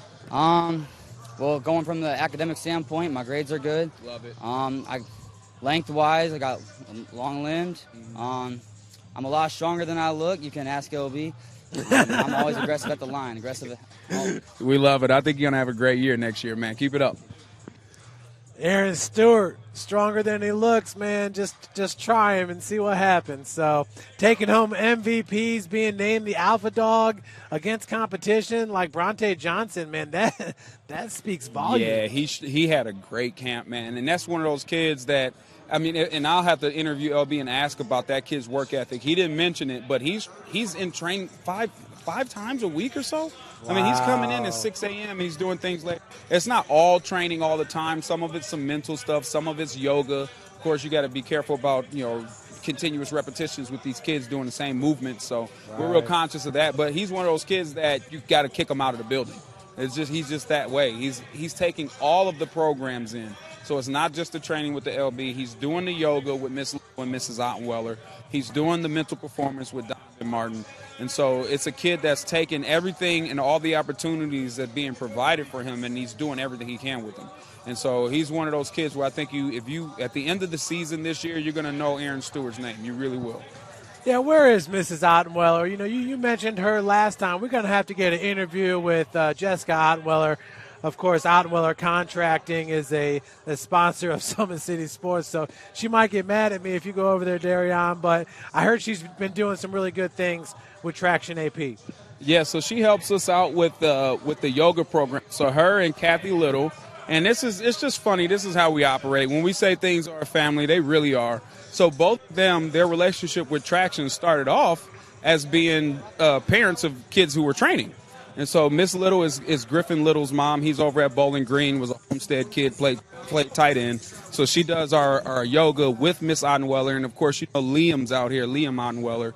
He was with our offensive defensive line group in the first session. So absolutely we love them to death. And that's one thing you'll see is that we usually try to incorporate the parents into the program. So Jody Chambers earlier, she's with Parkview Sports Medicine. She's around for if we get kids get banged up or whatnot. And she lends a helping hand. And then, of course, the two women I mentioned who are here with yoga. And then also Miss McCullough with her program with More Than Athletics. So all of them started off as having kids in the program and then decided to figure out how to help the program. So that's a testament to what we're doing here. If they're willing to come in and help even once their children are gone, that's a pretty good thing. Oh, that's 100% right there. So, once again, these guys still going through their individual drills. You're looking at the QBs right now, and that's number 314 in your camera. We'll look him up on the roster. That's Noah Ehrlich. He's from Hobart Middle School? Is that right? He looks like a big guy to be in middle school. Maybe that's high school, but 5'11", 160. We got some really good quarterbacks here at this showcase. The DBs are getting together. So are the QBs. That's Antoine Taylor, right in front there with his son Deuce in the blue sweatshirt. So QB matrix. is what he does. Gets these guys ready.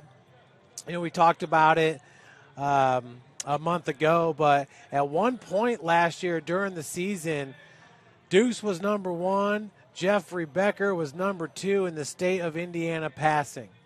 And that's touchdowns, that's passing yards, completion percentage, QB rating, you name it. I mean, and that list, if you keep going down the list, I'm pretty sure Carson Clark landed somewhere near there too. And that's just a testament. All these kids are Antoine Taylor's. You know, I mean, they're all under his program with the QB matrix. So you can see them all standing around here. He really does a good job of getting the kids to come back and help. I know Deuce is coaching our middle school 7-on-7 team, so he's able to take what he's learned and put it in play and be able to implement that with the middle school program. And what that does is it really encourages those kids to continue on playing because they look at Deuce on Friday and they look up to him and they see he's going to go to play college football. And so for him to be able to stick with them and call plays for them, it's huge for them. Sometimes that's more impactful than sticking some old guy like me down there to call plays for him. I think getting it from Deuce is a little bit better. Well, let's see what's going to happen here. Do you have a prediction on an MVP, wide receiver, DB, QB? Now, looks like Darion is going to get an interview, and I'm I'm going to reach out. Yeah, we're good to go, Darion. Okay, so you mentioned the yoga program that we have here at Traction Athletic Performance. So I brought our 2 yoga instructors over so you can get a little bit from them as to what they do here. So we have Kathy Little and Jessica Ottenweller, and they both run our yoga program. And what's interesting about that, as we alluded to earlier, we talked to Miss Crawford about how our parents are getting involved, even when their kids aren't a part of the program anymore. Come this way, go. We're getting ran over by kids. They're ready to compete. They're not even worried about it. So we talked about how the parents are getting involved. And so one thing we brought up was Miss Chambers and then also with Miss McCullough and how you guys are coming in and kind of wrapping your arms around the program and helping out in ways that you can. So I know you two are responsible for our yoga program. So if you want to talk a little bit about how that works and how you guys got involved with with Traction. Hey, make sure y'all listen to everything that they say. They're really good at what they do. And honestly, they're the reason why our players develop so well. That's actually very true. That is true. We are the only reason they develop so well. It's yoga. It is the yoga. So, both Jess and I see the value of yoga for athletes in particular. We love working with the youth that our boys have grown up with. Now mine has graduated from AWP and Traction. So I became involved just as a parent, as any parent would, driving him. And then one day he said, "Hey, my mom teaches yoga." And Dre was like, "Huh?" Yeah. And I said, "Yeah, I'd love to do it." So that was about 4 years ago. It's been a while. Yeah. And then Jess came in with Liam and Matthew. You want to speak to that? Boys who have been in the program for a long time. So, yes, kind of the same thing. How did you guys get involved in yoga? So I know your paths are 2 different ones. So if you want to talk about how you got involved from the beginning to now. Right. I was involved with yoga just as part of a way to de-stress. I also had breast cancer, and so I was seeking treatment through a nutritionist who was also a yoga teacher. And so combining nutrition and then using yoga for my wellness mentally and physically and spiritually really helped with my recovery from treatment. And then I went through my yoga teacher training and never had the intention of teaching. I was just doing it for my own personal growth. But then finding the opportunity to work with athletes and then going to additional yoga for athletes training, myofascial release, other things that really pertain to them at all levels, middle school, all the way up through the professionals we work with, has just been, it's so fun. It's energetic. I love maybe creating them, their lives a little bit. Yeah. Flexibility, and some of them have no flexibility. They get better though. They do improve with a little bit of movement and breath work.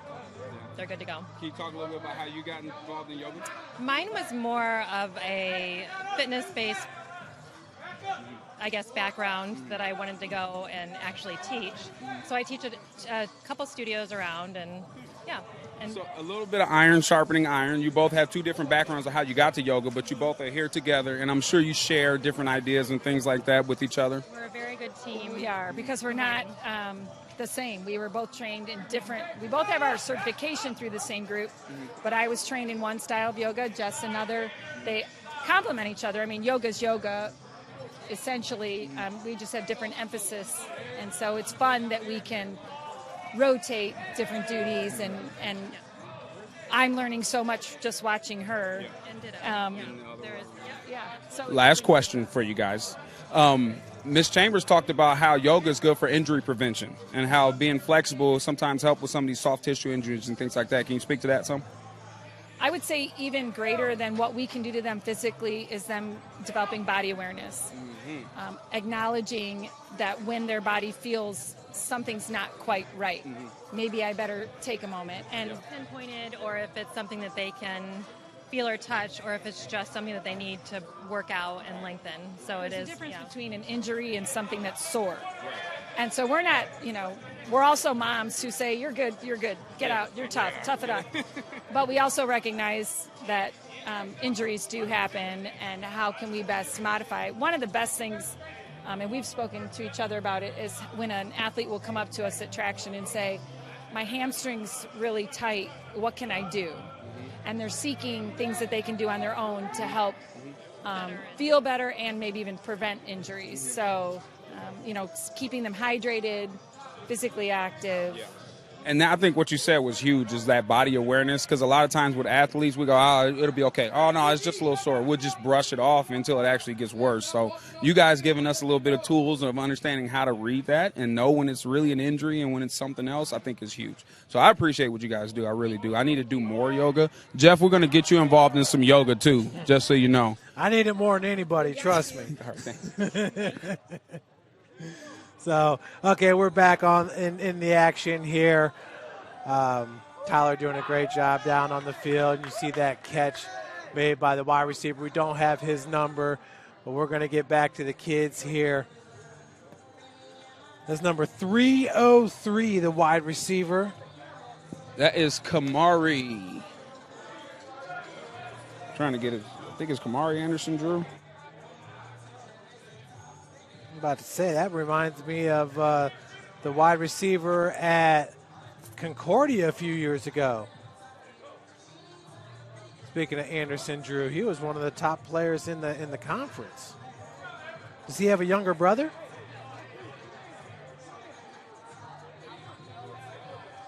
Quarterback now, number 339. As Aiden Meek.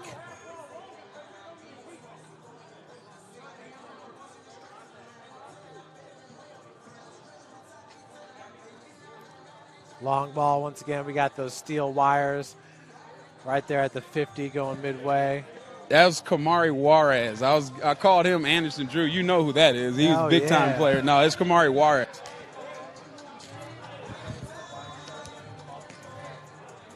He's at Snyder. Oh, yeah, Juarez was outstanding in the February 20th showcase. The connection between him and Luke Harper was really good. Yeah, obviously Snyder kids going back and forth. Mari, man, we had your name messed up. We were calling you some other kid. You need to tell us who you are. Your number fell off, but we don't need your number because you're about to put on for yourself. So who are you? What's your name? What school you go to? What position you play? Kamari Juarez, Snyder High School. I play receiver. What grade? Sophomore. Sophomore. All right. We've been interviewing a lot of Snyder kids, mostly on the defensive side of the ball. I just saw you make a catch on the offensive side. So we've been talking about Zion Green and Dominic Moon and Caden Hurst on the defense. What are you going to do for us offensively? We got Luke Harper over here, and I know in our last showcase you two were hooking up pretty much, all showcase long, showing off what you can do offensively for Snyder. So explain a little bit about what you guys can do next year. Honestly, what we can do a lot of things. Depends on, it really doesn't depend on anything because me and Luke, we have like a connection. That's my boy. So, yeah, he knows where I'm going to be. I know he's going to give me the ball. So what is it like going to these showcases with your quarterback and building that chemistry? How does that help you guys playing next year? It's good. I like it because, like you said, we're getting closer, more chemistry, so. How you like these showcases, coming out here and displaying your skills? Because I know you're a competitor, man. You just like to go. You don't care who it is, who's in front of you. You're going to go with whoever it is. So talk a little bit about what these showcases do for you as far as getting seen, man, getting on some of these college teams' radar. It does a lot. It does a lot for real because, showing, like you said, showing what I can do and stuff against people all around, all around the state, some people out of state, coming in here to go against us and, us just showing off what we can do against other people outside the state that we don't normally see. Well, we love it. Snyder High School, man. We're going to be interested to see what you guys do next year. That's Juarez right there. Like I said, I thought what him and Harper were doing a month ago was something special. You see Aaron Stewart's D'ing up Kiel Eldridge up the sideline there. That's a great matchup. Kiel at 6'5", going up against Aaron Stewart, who we interviewed a second ago at corner. Definitely not easy to do. There's Mylan Johnson, 273. He's a New Haven kid, I believe.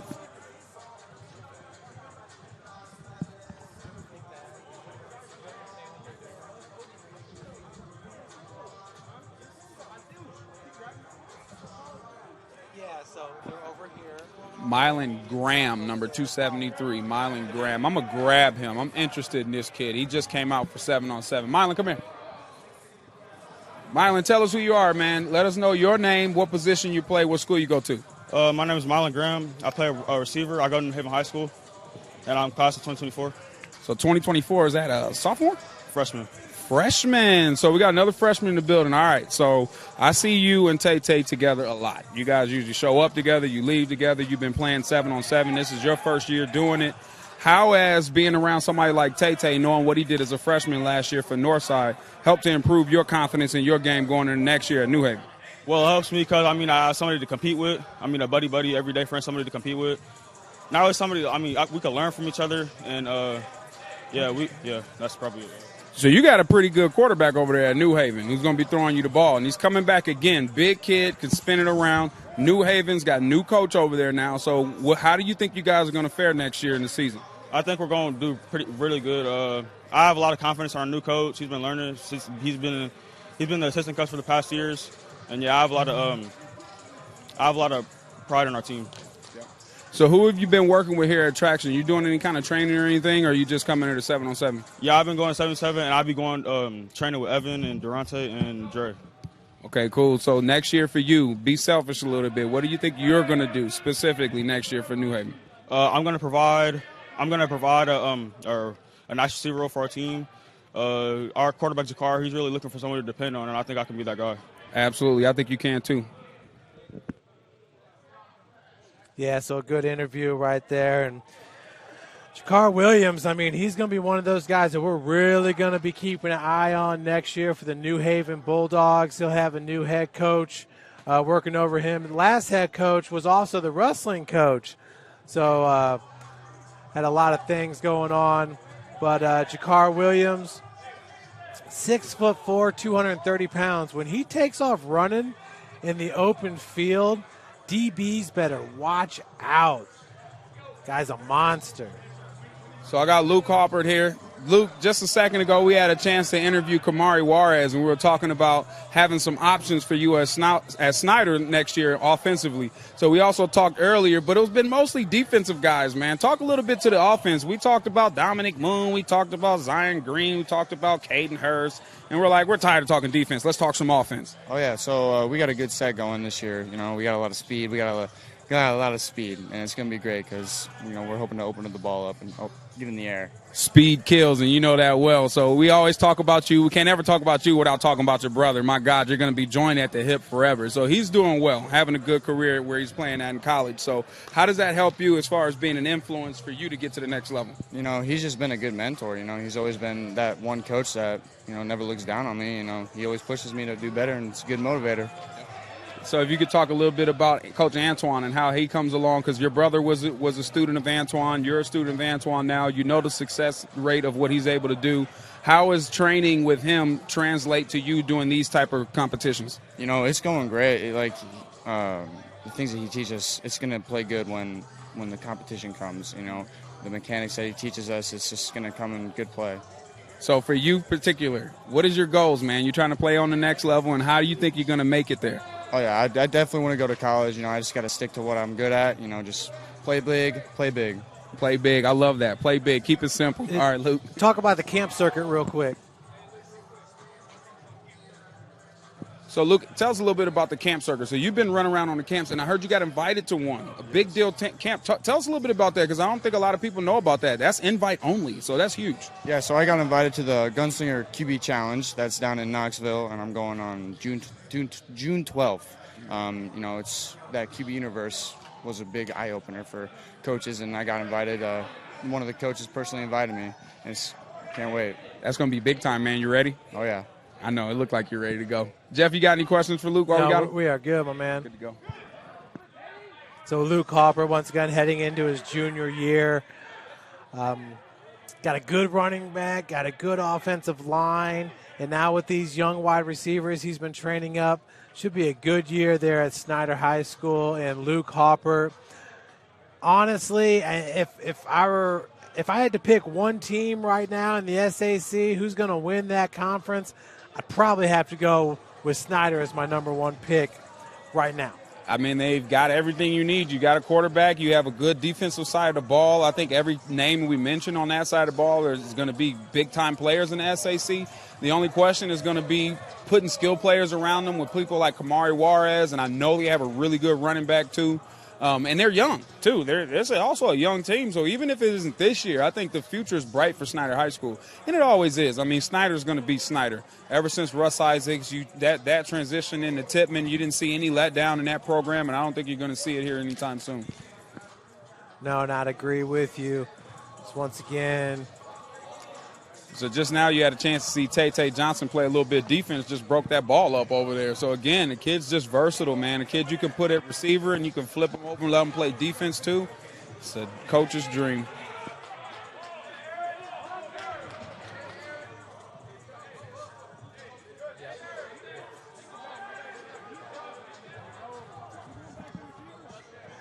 So once again, Darion White down there on the turf getting us some great interviews, some great insight from the athletes. And this has been kind of rapid fire here. We got the left side and the right side going one after another. Been a good showcase so far. Look at some of the top names. We're going on the bottom of your screen. Got another player interview down here. I got Dane Kilby here. Dane, you want to introduce yourself to the camera? Let them know who you are, what school you go to, and what position you play. My name is Dane Kilby. I go to Northrop High School. I'm a receiver. So Dane is our resident, prima donna. This is like DK Metcalf Jr. I mean, the kid, he's got his earring in. He's in competition. He just doesn't care. Tell us a little bit about Dane, man. Sell yourself. I already know Dane, but they need to know Dane Kilby. And then also, too, you got a big brother who plays some sports and some things like that. So let us know a little bit about who you are, where you come from, and what you got going on over in Northrop. My brother, he went to Northrop High School. He went to Southern Illinois. I just try to come out here, do my thing, do what I do. You're trying to do Dane. Dane, tell us a little bit about Northrop High School and what you guys think you could do coming into this season. I think we have a good chance coming in this year. We had a good running back last year, so a lot of them carries are going away. We have a better passing game. I think we're going to spread the ball out more. I mean, I thought you guys were pretty good, man. Playing against you guys, that quarterback was good. He threw the ball well. That running back was a load to bring down. His name skips me right now. And I thought you actually played really well. I think you got an opportunity to grow in that system, and you're going to spread the ball around, get you the ball. But what we see out here is impressive. So talk a little bit about what showcases like this do for you as far as getting exposure and trying to get to the next level. Coming from a system this year where we run the ball a lot, I have a lot of targets because we were handing the ball off. So showcasing stuff like this just gives me exposure and when he do my thing. Let you do your thing. I love it. This kid is something else, man. I tell you what, Dane Kilby, keep him on your radar. He is going to be a good player. Yeah, and that running back was Demaryius Cowan. He was the SAC's leading running back a year ago. Wow, what a year. I believe he ended up going to Trine University. 14 touchdowns. He had 1,602 yards rushing in 10 games. One of the better seasons I've seen from a running back. That regular season game against Northside was phenomenal for Demaryius Cowan. And, every single game he was toting the ball about 30 times. So you just saw Tay make a play defensively again. I mean, I'm going to keep pointing out when I see it. I'm just so amazed by how athletic this kid is. He doesn't even know how to play DB. Like, he literally learning this year how to play it. Once again, there's Dane Kilby with a catch across the middle. Kid we just interviewed. He's going to be a good player for Northrop. Yeah, Bronte Johnson playing wide receiver a year ago, making the easy transition easy for him. It looks like we got an interception. That's Jorge Valdez, Carroll. And as we transition, a good segue to start talking about Carroll, I got Carroll receiver down here. We mentioned you earlier in the season that you had and landing in that top of the receivers as far as receptions were concerned, yards, pretty much everything last year. Tell us a little bit about who you are, what school you go to, what position you play. I'm Jamison Coverstone. I go to Carroll High School. I play slot receiver. And you're a dog. Like, I'll finish that for you. So we were talking a little bit earlier with Dylan. We call him Incredible Hawk, and some of the other guys from Carroll High School. And we think you guys can be pretty good next year. Now, obviously, you have a big target on your back with Becker throwing the ball around, and with what you were able to do last year, we think defensively you guys are going to be solid. You got Jorge Valdez out there. You got Ethan Beaupre, you've got Dylan out there, and Aaron Stewart. I mean, for God's sakes, defensively, you guys are going to be solid. Talk a little bit about the offense. I think the offense will be good, honestly. We got Jeff coming back, more experience than he's ever had. We're looking to spread the ball again, share the ball, get everyone around. We have Solomon Oduma. He'll be nice next year. Oh, yeah, Solomon, people don't know about Solomon. He is going to be a surprise for that team next year. So, Jamison Coverstone, man, you came on the scene. Nobody really, I think we knew who you were. You knew who you were, but nobody knew who you were. And they're still like, who is that kid over at Carroll that's making all those plays? How do you build on that this year?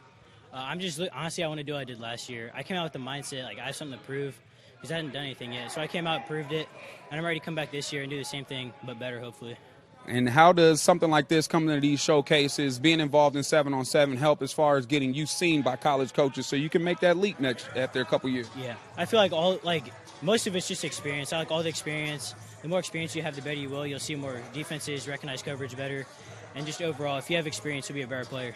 So what are you doing in the offseason to get better? Are you doing any kind of training, or are you going to showcases? I know you're here at this one. You got a whole routine ready to go, or what is it that you're doing to get ready? Yeah, I've been going to basically as many showcases as I can. I've been to both of the traction ones so far. I've gone to a few in Indy, and then 7-on-7 gets exposure. But for training-wise, I train probably every day of the week, sometimes 2 days a week, lifting at Carroll and at traction. Just working to be the best version of myself and just improve all my skill sets. We love it. And how's the classroom? Classroom's great, man. I already know. That's why I'd asked. Jameson Coverstone had a great season a year ago, and he said it, man. He and Jeffrey Becker and company, they're going to come back stronger than ever. I feel like we've seen so many good performances on the defensive side of the ball for Carroll. We've totally forgotten, since Becker's not here, about the offense. Him and the crew coming back should be a fun season over there for the Chargers. Good defensive play there. Broken up on the sideline by the defensive back. Now it's Bassett's turn to spin the rock. Sean Bassett up on the top of your screen. There you see him isolated down on the turf. Man, he throws that ball hard. Good interception.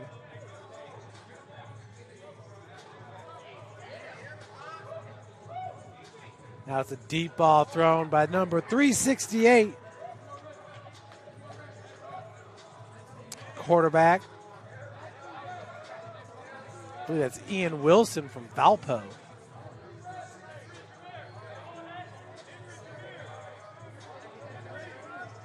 We got an Aaron Stewart-Tate matchup. This one is going to be a highlight, trust me. Oh, Coverstone, too. That's on the bottom of your screen. There you see Tate. And they go the other direction, but once again, nice play by the defensive back.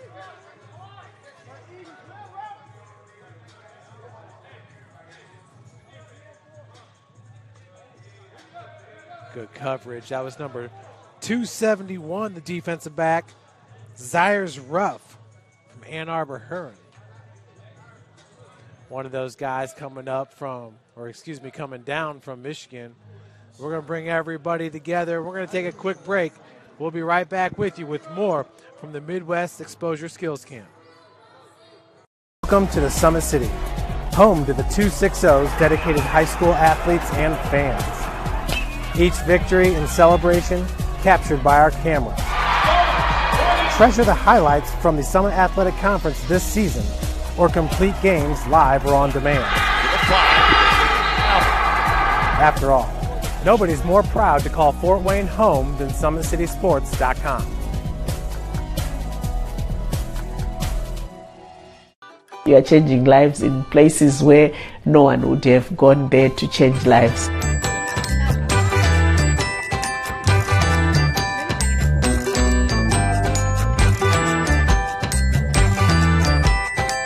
I think the difference is the joy in the children, the excitement. When break is coming, everyone is so excited because they are all going to the food, and that laughter and that noise that children make is something which is just nice in your ears to hear children laughing again. I'd like to say thank you very much. You don't know what impact you have put on those children. You don't know what smiles you have put on those children. So you are changing lives. You are changing lives in places where no one would have gone there to change lives. So we are so grateful and we say thank you. Thank you for watching Summit City Sports. To help broaden our coverage, we're asking you to become a monthly sponsor to our Patreon account. We produce weekly highlights and live video broadcasts. When the Homestead girls golf team won its first state title in program history, we were there.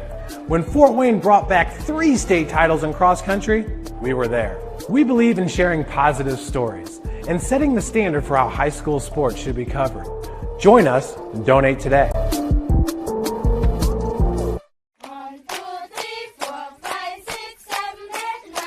Sometimes people have a question when they give us funding. Does it really reach the child? You know, why all you...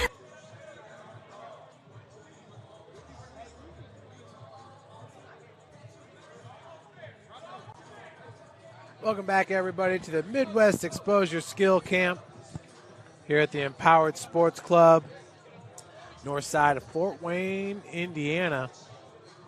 And we've been doing a little 2-on-2s, wide receivers going from the left to the right of the field, rotating the QBs.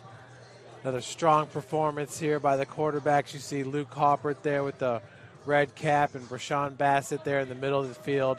Not sure if we're going to run 2 groups to start this session. My name's Jeff Mahoney. We've got Darion White down on the field, getting all kinds of great interviews. Thad Goff and Tyler Sorg on camera.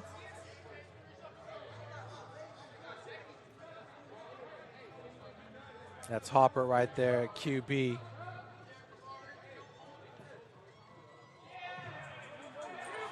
And that ball's going to hit the metal wire at the top. That was a good matchup. Kamari Juarez there running against Jalen. Jalen is a DB out at Lures. Kamari Juarez, of course, Snyder getting the ball from Luke Harper. Also Snyder. Good matchup. Yeah, Wire just got in the way. But I'll tell you, Juarez has been real impressive early on in these showcases. So there you had Aaron Stewart going up against Jamison Coverstone. That is a good matchup right there. 2 Carroll guys.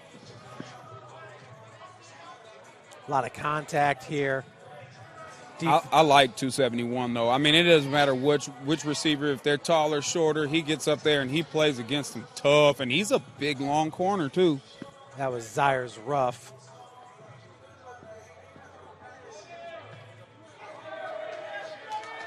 Nice catch. Good concentration, holding on to the ball. So I'm going to get an interview here real quick. Tell us your name, where you're from, what school you go to, and what position you play. My name is Zires Ruff II. I'm from Belleville, Michigan. I go to Ann Arbor Huron. I'm a true sophomore, class 2023. And I'm an athlete, but, I play safety, receiver, DB, linebacker, but my main is safety.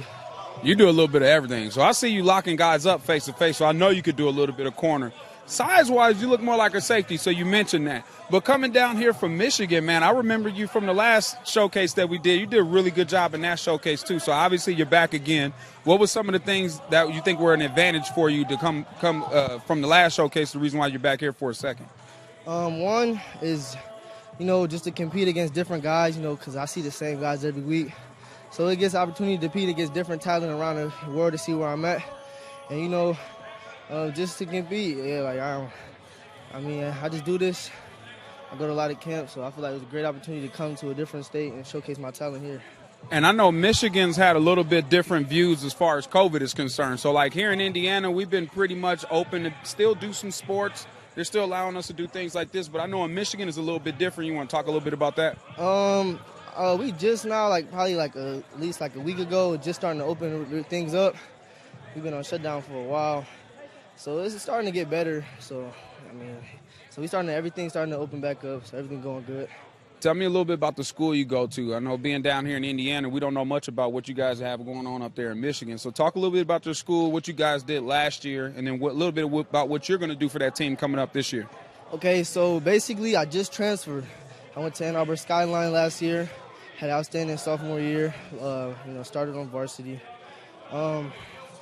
Here on, we definitely going to be outstanding team going into next year. We got a lot of transfers. We're pretty much turning the program around. Both Ann Arbor schools are good. Like I said, academics is a big thing. So that's why I chose Ann Arbor. I could have go to all these, power high schools. I chose Ann Arbor schools, academic. They got an IB program that's very good. And, it's just, I can't wait to get to my season, my new teammates, and start over. Man, I love when the kids start talking academics, man. I mean, to me, that is such an idea about the type of kid that you are. You mentioned the IB program. A lot of people don't even know what the IB program is. That's the International Baccalaureate program. And there's only one school here in Fort Wayne, Indiana that even offers it. It's Southside High School. So I know a kid that's talking about the IB program's got his head on straight. So tell us a little bit about yourself as an athlete. You play a little bit of everything. What can a college coach expect to get from you if you come on his campus? First off, especially my work ethic. I tend to, think that hard works can't be beat. So my work ethic for sure. I'm a physical player. So, I like to use my hands. I like, physics stuff. So I definitely saw that out there. I'm going to let you get back to it then. All right, man. Good. Thank you for coming again. Keep coming. Great interview there. Once again, a young man making the trip down from Michigan, the defensive back. It's been impressive early on out of Port Huron Ann Arbor High School. So once again, that's Zyrus Ruff, one of the bigger defensive backs that we have here at the showcase. This is Aiden Meek, the QB out of Wayne High School. Going deep, launching it, and incomplete. This is a rapid fire, guys, getting a lot of reps out here. Nice route and a beautiful catch.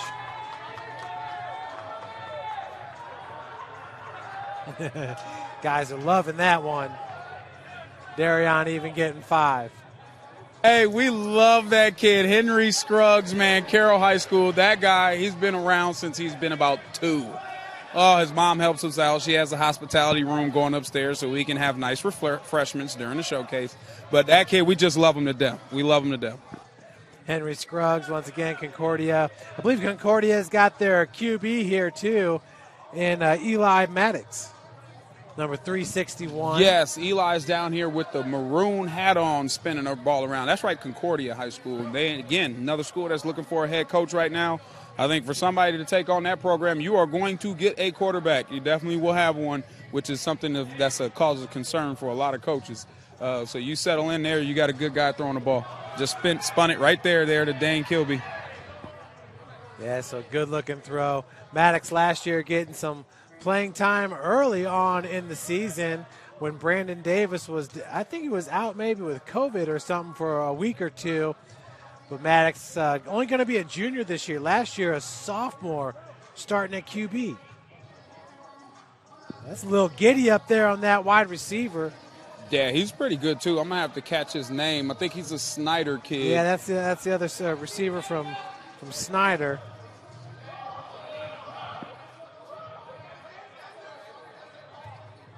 We already got Juarez.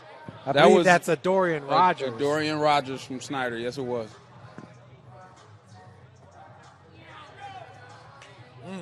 Just through the fingertips.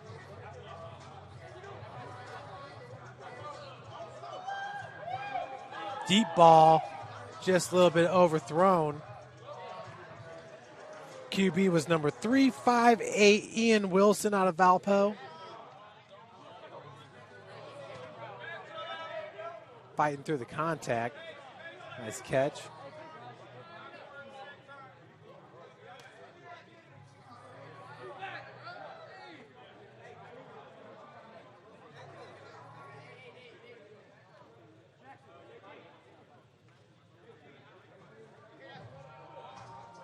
Right on the, oh!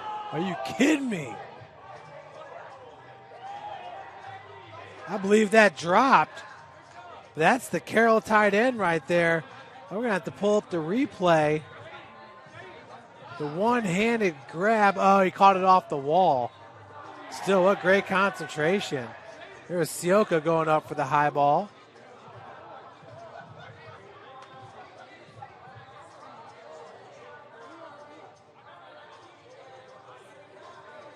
His QB is number 356, Willie Fegan from Bishop Knoll. Wearing the White Sox hat. Man, nice looking arm. Just went right through the hands of number 364, the receiver. That is DeAndre Black from Bloomington. Now we have Jackson Barber from Leo High School. That's a good route, good catch. And was that Rylan Crawford making the grab? No. No. 355. 355 is a good on the out pattern. Gage Sparrow from Homestead High School. Homestead's always got a bunch of wide receivers. Look at that pass. Timing pattern there. Beautiful spiral there for 356. That was Fegan again. So you got Eli Maddox here, quarterback, throwing the ball to Jameson Coverstone with Nick Thompson in trail. Nick Thompson's a corner for Lewis High School, sophomore. Learning how to play the position, played a little bit last year, most receiver. Going up against a really good receiver in Jameson Coverstone. And, of course, Eli Maddox throwing the ball. Fegan from Bishop Knoll getting a lot of reps here.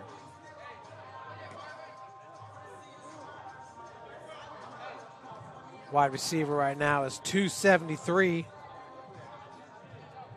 Mylan Graham, we heard from earlier today. He's been looking good. I think he's just very polished. I mean, he's just started to train like he mentioned, but he's very natural. And you see him and Tay spend a lot of time together. So they're both in their learning phases, and they're growing together. Quarterback number 307, Carson Clark.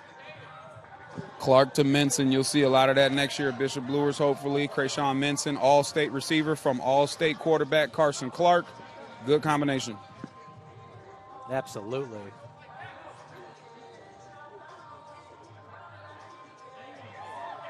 Wow, Kilby.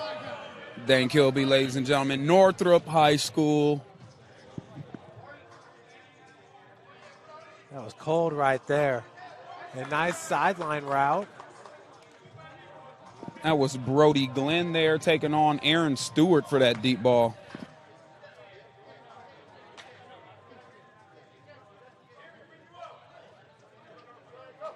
Aaron Stewart, man, that's a lot to live up to, all the success he's had early on here. Now Harper going deep. And that one's broken up. Nice. That was good defense by Kamari Juarez as the receiver, because that ball was getting picked off by number 317. That kid's been playing a lot of good coverage. Is that Scruggs again? That's another one broken up.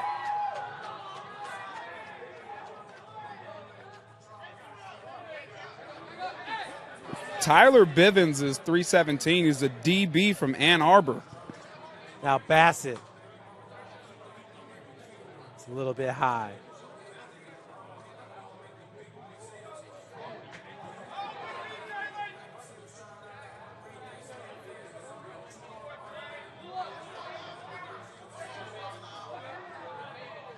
Quarterback now, number 358.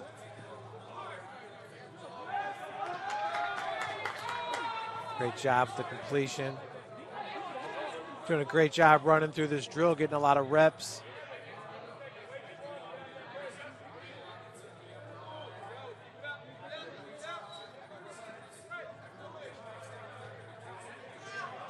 Nice defense.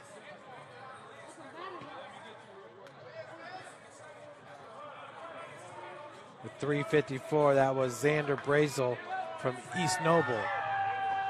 All right, I snatched the DB out of the fray over there. I saw him locking boys up. That play, that last play over there, the receiver had to turn to a DB because you was about to take that from him, man. Explain that. Yeah, I was just right on his hip. I tried to go for the ball, just couldn't come down with it.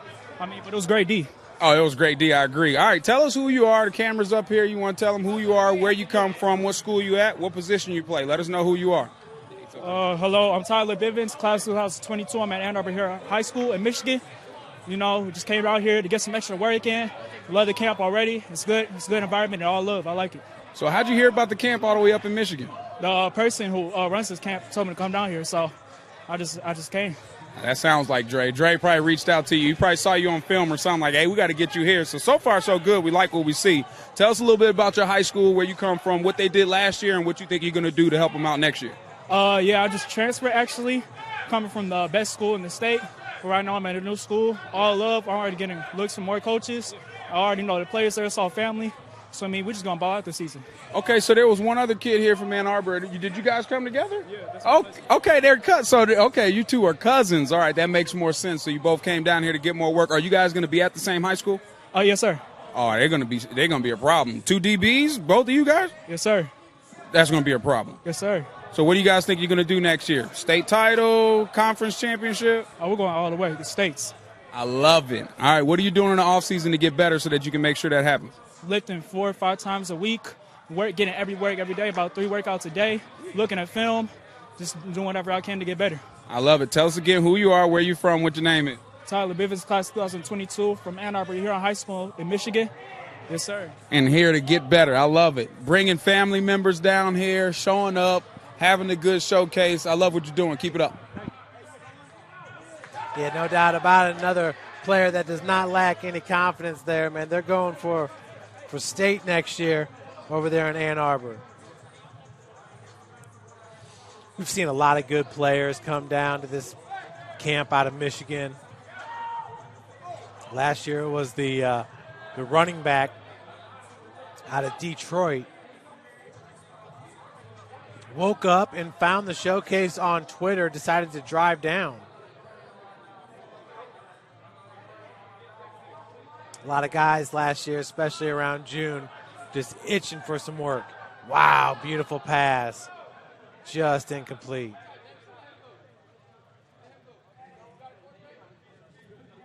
It's number 361 at QB. That's Eli Maddox. Boy, Maddox is a lot taller than I originally had thought.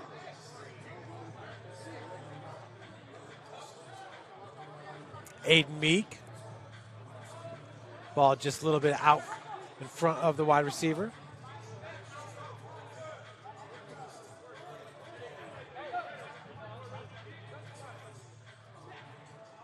QB now, Noah Ehrlich out of Hobart.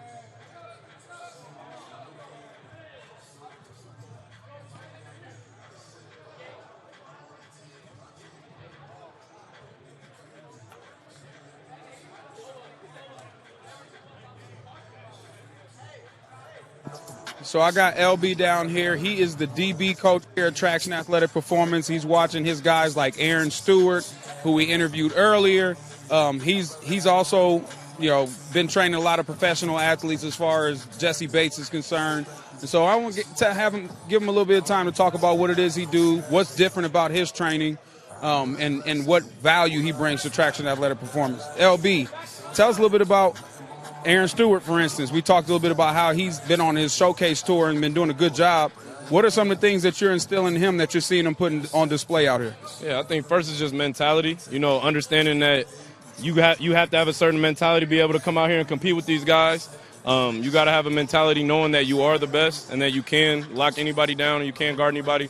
That's the first thing, because without the mentality, everything else is over. But then also just making sure in training we're simulating game-like situations, game-like routes and breaking and things like that. And, also just building in the weight room too. Damn, that's a good move. Damn.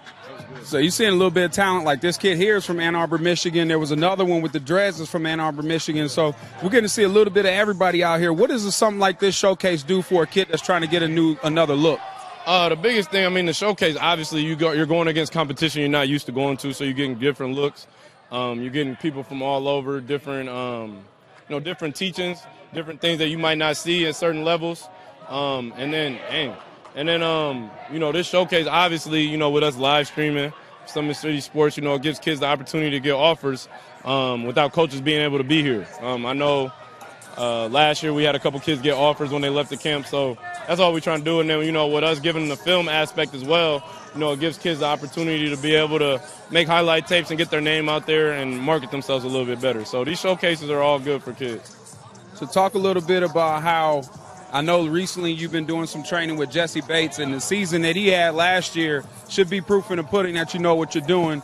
The kid was analytically one of the best safeties in the game last year. So talk a little bit about how what you teach him is really no different than what you're teaching some of your high school athletes. Oh, yeah, for sure. Everything, first of all, me and Jesse started when he was in college. And, he got to college to Wake Forest just because of natural ability. He was still very raw. So, a lot of things that his coach wanted him to do at Wake Forest was clean up his technique and clean up the way he did some stuff. So, we started getting in the lab, back when he was at Wake Forest, and cleaned up his technique. And I was able to build trust with him to understand that I know what I could do, because he saw himself get better and be able to go compete at a high level. And then he transferred also, to the Bengals. So, every offseason he continues to come here for the summer.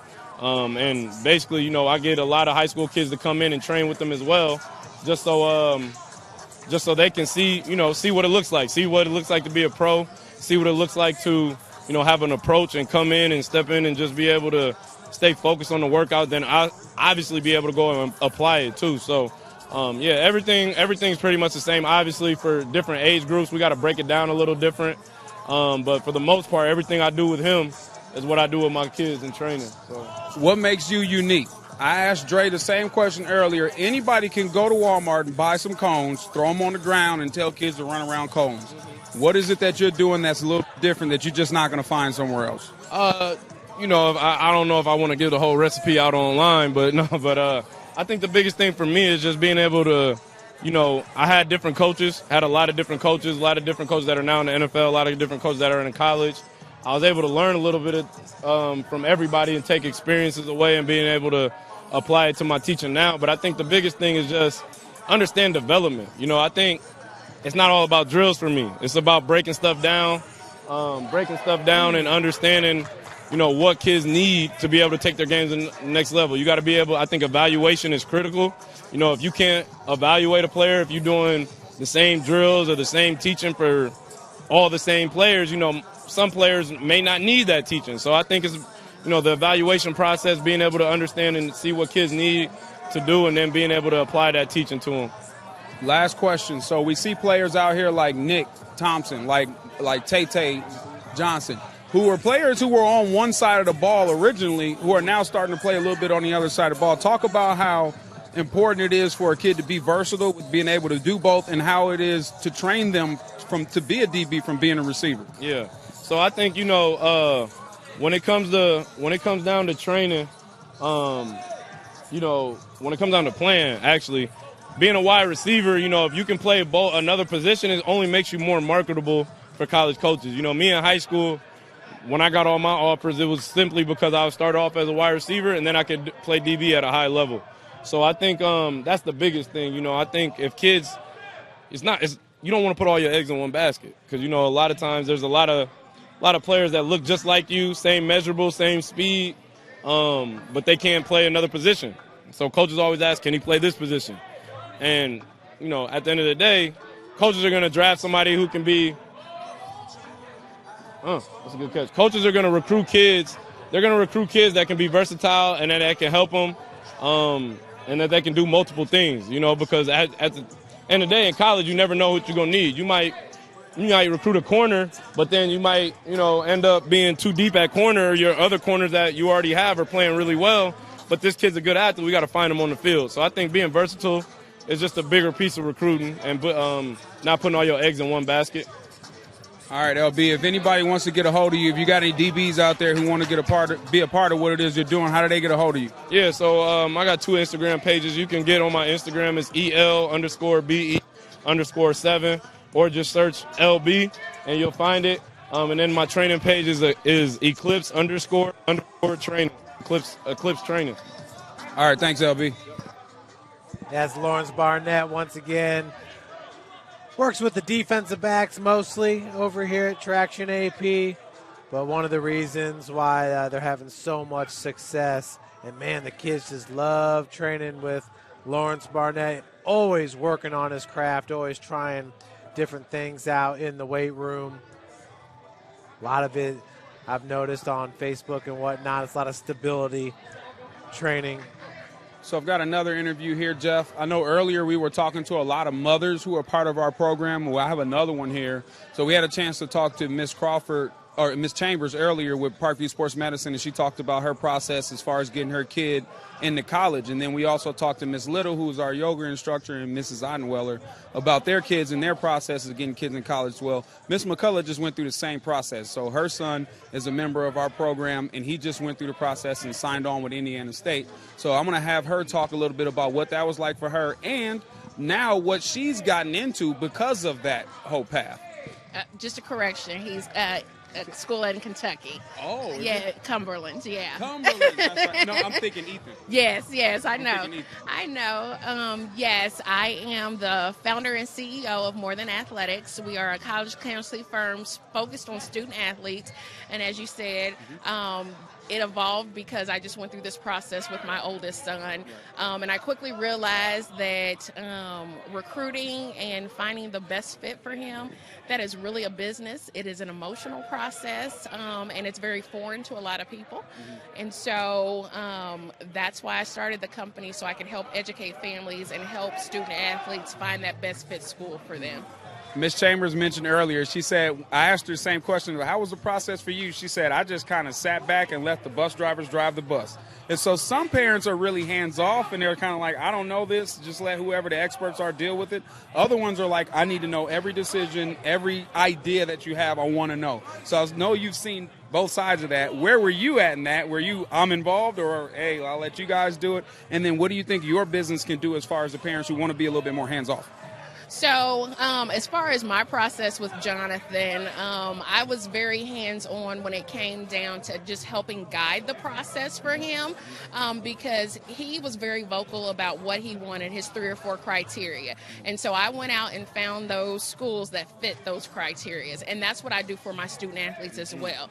But as far as him communicating with coaches and establishing that relationship, that's where I was very hands-off. And that is what I recommend to all parents, because those coaches really want to find out what kind of student athlete that they're getting. And so also your student athlete needs to find out, is that a coach that he wants to play for? So I tell parents, I know it's hard, and it can be very intimidating for a student athlete to talk to an adult, but those are things that I coach the student athletes to do.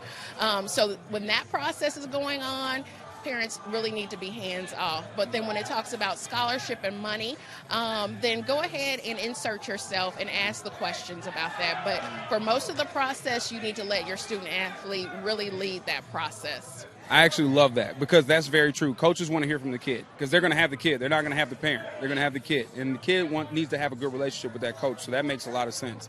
Can you talk a little bit about some of those things? So some of these interviews we do with these kids, the first thing they mention is academics, and that always makes me really happy that they're focused on that. Talk about the academic side of it, where some of these kids may not be focusing so much on that. They think everything's about my physical ability and what I can do out on the football field. Talk to a little bit about how the academics come hand in hand, and if you don't have that, you ain't going nowhere. Yes, I can't stress enough how much academics are important. And so when parents come to me and they're like, well, where should I start and when should I start? You can never start early enough with the academics piece. You really need to establish that early, and especially before they get into high school, because 1 year of a bad GPA can really derail you as far as your eligibility. So I would say right before their freshman year, really focus on their classes and making sure that they get good grades, because that is going to create opportunity. And then as far as their recruiting process, I mean, you can really wait around that sophomore year to really start that. But I can't stress enough the academics, because you can train for 4, 5, 6, 7 years, but at the end of that senior year, if you're coming up with a 2.0, not that you can't play at another level, but it's going to be very hard and your opportunities will be very limited. Talk a little bit about how important it is to know what your major is going into college and how that's important in making your decision about what college you go to. It is important, but as you know, I mean, kids change their majors all the time. But through this process, we take different surveys and look at different career choices. And so I have the kids job shadow. I have them go to different camps that they're interested in. So kids take different surveys, and it'll say, okay, based on your learning style or the type of personality you have, these may be best fit. And so we go through those, really research those careers so they at least have an idea going into school. Some kids already know. But some don't have a clue. So it's really about educating and research. So tell us how we can get a hold of you. If I'm a mom sitting up in the stands right now trying to figure out how to get my kid to the next level, how can I use you as a service? You can reach out on our website. It is morethanathletics.com, or social media, which is MT Athletics LLC. Okay. Thank you, Ms. McCullough. Once again, that's Janae McCullough, and that's More Than Athletics. And once again, her son, Jonathan McCullough, just finished up his senior year. He was at Snyder, and he'll be going to Cumberland's. I confused him with Ethan Chambers. I interviewed his mom earlier. He's going to be going to Indiana State, but Jonathan's going to be going to the Cumberland's University, and he has a younger brother, Jackson, who is at Snyder, and I think he may be thinking about moving schools. He may be going to Lures. Oh, wow. He going to follow Coach White. We'll see. We'll see. I mean, we'll always take them, but I usually that's also difficult too in this whole process. Obviously, I do coach in high school, but I try to keep those two things separate. What we do with these kids out here has nothing to do with what I'm doing, and I like them. Obviously, I like kids to stay where they are. I don't mind them moving if it's for academics or if it's for a better situation academically. Moving for sports, to me, I think, sometimes you just kind of fight it out where it is you're at. It wasn't always rosy for me in college and in high school. I wasn't always the starter, and I just don't want these kids to think if it gets a little tough, you just go somewhere else. But if you think you have a better chance academically, maybe you need smaller school setting, smaller school classrooms to get a better hands-on experience with teachers, then there's always options for that. It's been a great showcase. Do you have an MVP so far? I mean, when I'm thinking about the receivers, boy, Nigel Kilby has been pretty awesome. Yeah, Dane is really good. Dane, I mean, that's his big brother, Nigel. And when I say big, I mean big. Nigel's like 6'7", so him and Dane are completely different physical-wise. He's a little bigger, slower. Dane, who's getting ready to go at receiver here, is a lot quicker, as you can tell right there from that separation. My goodness.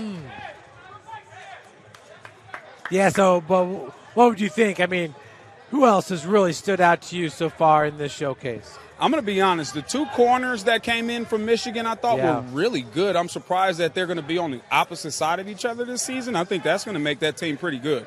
I love everything they were saying academically, too. But obviously you see Brody Glenn out here making plays. Jamison Coverstone is making plays all over the field. Defensively, I love what we're seeing out of Nick Thompson, who's still learning. He's a kid that's learning a position. He was a receiver who's switching over to DB. Obviously, Brayshawn is doing a good job spinning the ball, playing a little bit of defense. Tay, same thing. But, yeah, I mean, you could go down the list. There's Jaden Schmink, who's at Northrop, who actually is having a quiet day. We haven't had a chance to talk to him, but he's a young receiver out at Northrop. And there's Tay being Tay. It got interference with the cord there, but I think we all know what was going to happen there.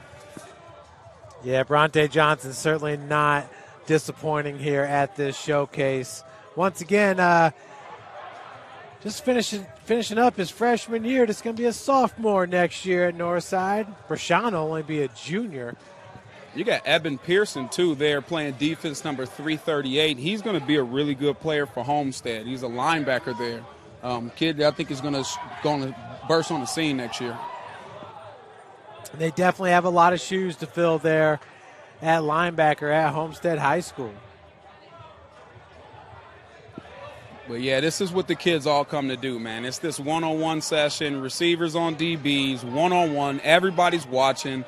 It's good for several reasons. You get to really see the DB's technique, and then you get to really see the receiver's technique. The one thing you do not see in this drill is how receivers understand what their route is to other routes. So when we usually go 7-on-7 and open it up and have 5 wide out here, you really get to see the awareness and understanding of some of these receivers. Sometimes guys are really good one-on-one because it's just me and another guy across from me. But when you add other route combinations in, they have to understand why their route is important to the system. Wow. Defender fell down there. Great catch downfield. Tell you what, these guys are getting a ton of reps in. That's Maddox going deep. Krayshawn Minson on the deep ball. Again, man, that guy just takes the top off. It's really, really encouraging to know that he's got another year left of high school football, because I think he's going to have a big year next year. Him and across from Brody Glenn, throwing the ball around. Carson Clark could give him the ball. I think it's going to be impressive. There's another. That DB is, again, the kid from Snyder. I mean, he's also one that's been impressive. I mean, you can't miss him. He's wearing a bonnet. It's a little different. You don't see bonnets every day, but no. Let me get his name. It's a Snyder kid. There's Harper in at QB. Good defense being played by the Michigan. What a catch downfield!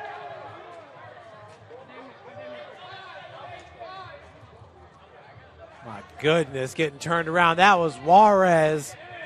Did you see that snag, Darian? Kamari Juarez. And, again, those are the 2 Snyder kids walking side to side over there. I think Snyder's got some young kids who are really going to help him out next year. Juarez, this is the second showcase in a row where he's just been outstanding. Yeah, the other DB is a Dorian Rogers. That's the kid. Him and Kamari Juarez, those 2 there are impressive. Yes.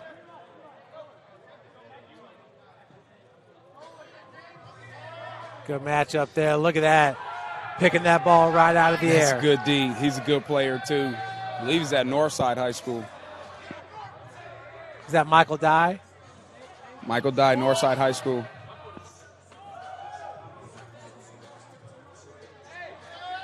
Boy, this has been going in some streaks here. You see a bunch of good plays by the DB and then the receivers. That was Tay.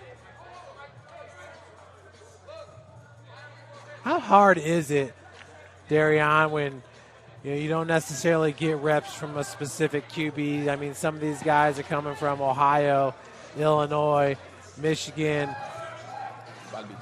Yeah, it's difficult. I mean, obviously, one of the things when we interviewed Carson Clark that he said was that synergy that he created with his number 1 receiver, Brody Glenn, over the summer, where they were just throwing balls all day long. So what that does for a quarterback and receiver, it gives them their timing. So when you're running an out route and that ball has to be delivered before the break, then those are things that you want to make sure are get done. Yeah, I gotta go check on. We do got a receiver down right now at the moment. They're going to move play to the other side of the field. So, folks, we're taking a breather here, and we'll be right back for the conclusion of the Midwest Exposure Skills Camp. Welcome to the Summit City, home to the 260's dedicated high school athletes and fans. Each victory and celebration captured by our cameras. Treasure the highlights from the Summit Athletic Conference this season, or complete games live or on demand.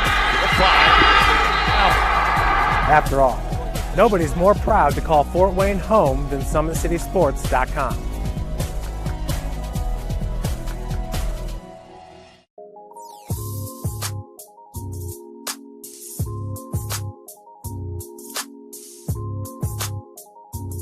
There are tons of benefits to using compression therapy, but my favorite are speeding up muscle recovery, reducing swelling and inflammation, and improving my athletic performance.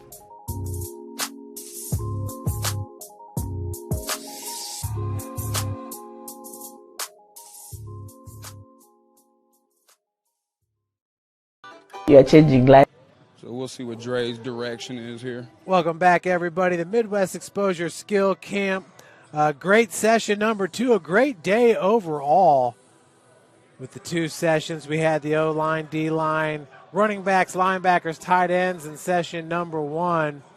Thought Rocco Scioka really shined in that session. Here in session number 2, the QBs, wide receivers, DBs. Our 2 DBs from Michigan certainly did make a name for themselves here. Tyler Bivens along with Zyrus Ruff having really good days down on the turf. Also having a good day in my eyes was Dane Kilby, the wide receiver from Northrop. Seemed like every single time I looked down and he was running a route, it was a completion. Yeah, it was. He actually caught the ball. But good news, they don't think it's anything major, so he's going to take some time off and relax a little bit here. We're done. So it's always good to have someone on site who can take a look at some of these things. So he just kind of twisted a little bit, but he's okay. It's a good sign. Absolutely. So it's March the 20th. Where do you guys go from here? Where are you at as far as kind of the off-season training session? I mean, obviously high school teams will get together in June a little bit, and then the preseason camp will be in August. How is stuff going to continue for the 7-on-7 group? So we still have the rest of our season to go. We've got about 4 more tournaments. We've done 2. We usually like to go up until June so that we can release kids to go to their college camps. So we like to fill the time in between their off-season football and then before they start to do their college camp circuit. So we'll go until June. We practice here every weekend. We'll be back here next weekend.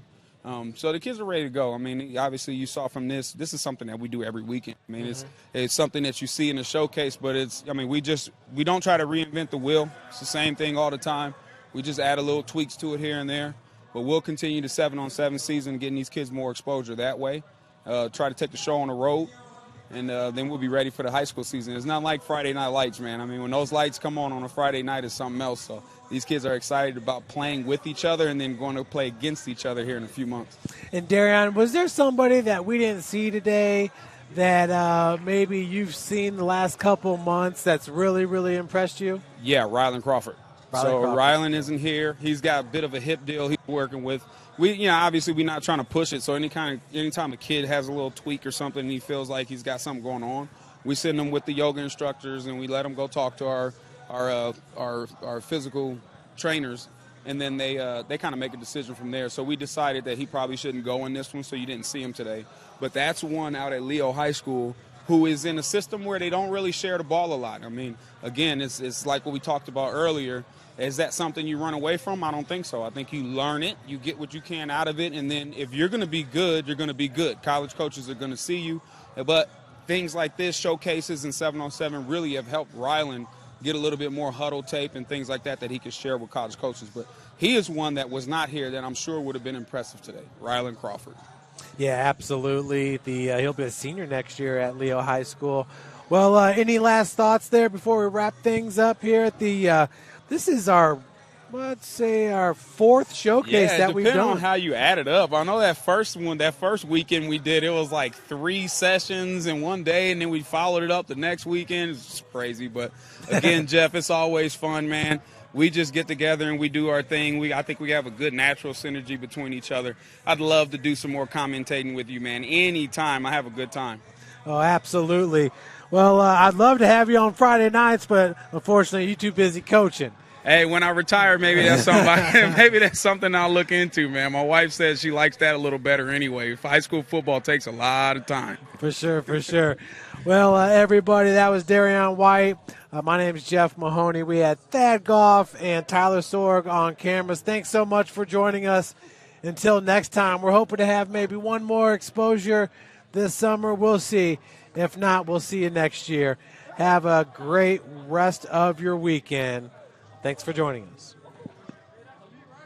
Welcome to the Summit City, home to the 260s dedicated high school athletes and fans. Each victory and celebration captured by our camera. Treasure the highlights from the Summit Athletic Conference this season, or complete games live or on demand. After all, nobody's more proud to call Fort Wayne home than SummitCitySports.com.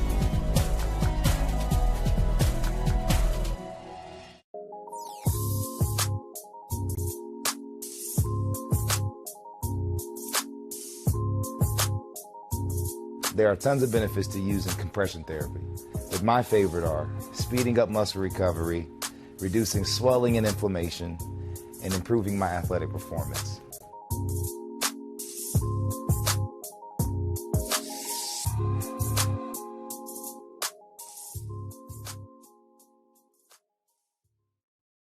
You are changing lives in places where no one would have gone there to change lives.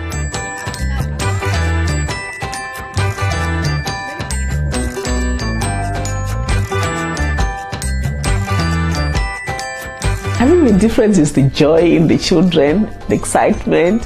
When break is coming, everyone is so excited because they are all going to the food, and that laughter and that noise that children make is something which is just nice in your ears to hear children laughing again. I'd like to say thank you very much. You don't know what impact you have put on those children. You don't know what smiles you have put on those children. So you are changing lives. You are changing lives in places where no one would have gone there to change lives. So we are so grateful and we say thank you. Thank you for watching Summit City Sports. To help broaden our coverage, we're asking you to become a monthly sponsor to our Patreon account. We produce weekly highlights and live video broadcasts. When the Homestead girls golf team won its first state title in program history, we were there. When Fort Wayne brought back 3 state titles in cross country, we were there. We believe in sharing positive stories and setting the standard for how high school sports should be covered. Join us and donate today.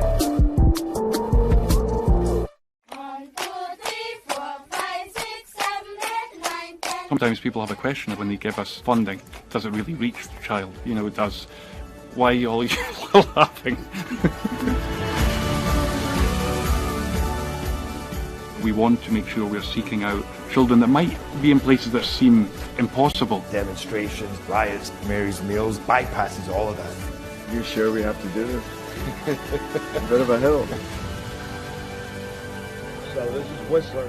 His mother said, if you're coming to school, you got to bring your sister because they have to go and work in the fields. So this kid carries his 1-year-old sister everywhere. You know, I thought going up that mountain, Mary's meals can reach everywhere that there's a hungry child. They are magnificent and give you so much more than you give them. A lot of those kids don't eat in the morning. A lot of those kids don't eat at night. She said, I have been praying and bim, Mary Meals is coming. You see what happens after a simple meal? It just came to life. Love reaches everywhere.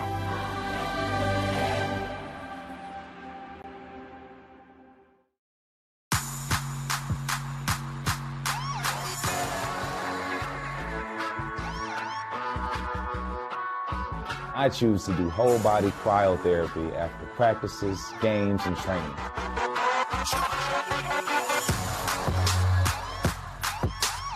It reduces inflammation in my muscles and allows me to move more agile throughout my profession. I became a believer in iCryo after my severe injury in college at Notre Dame, tore my ACL, and I was looking for ways to recover, ways to get back on the field. So I'm thankful for iCryo.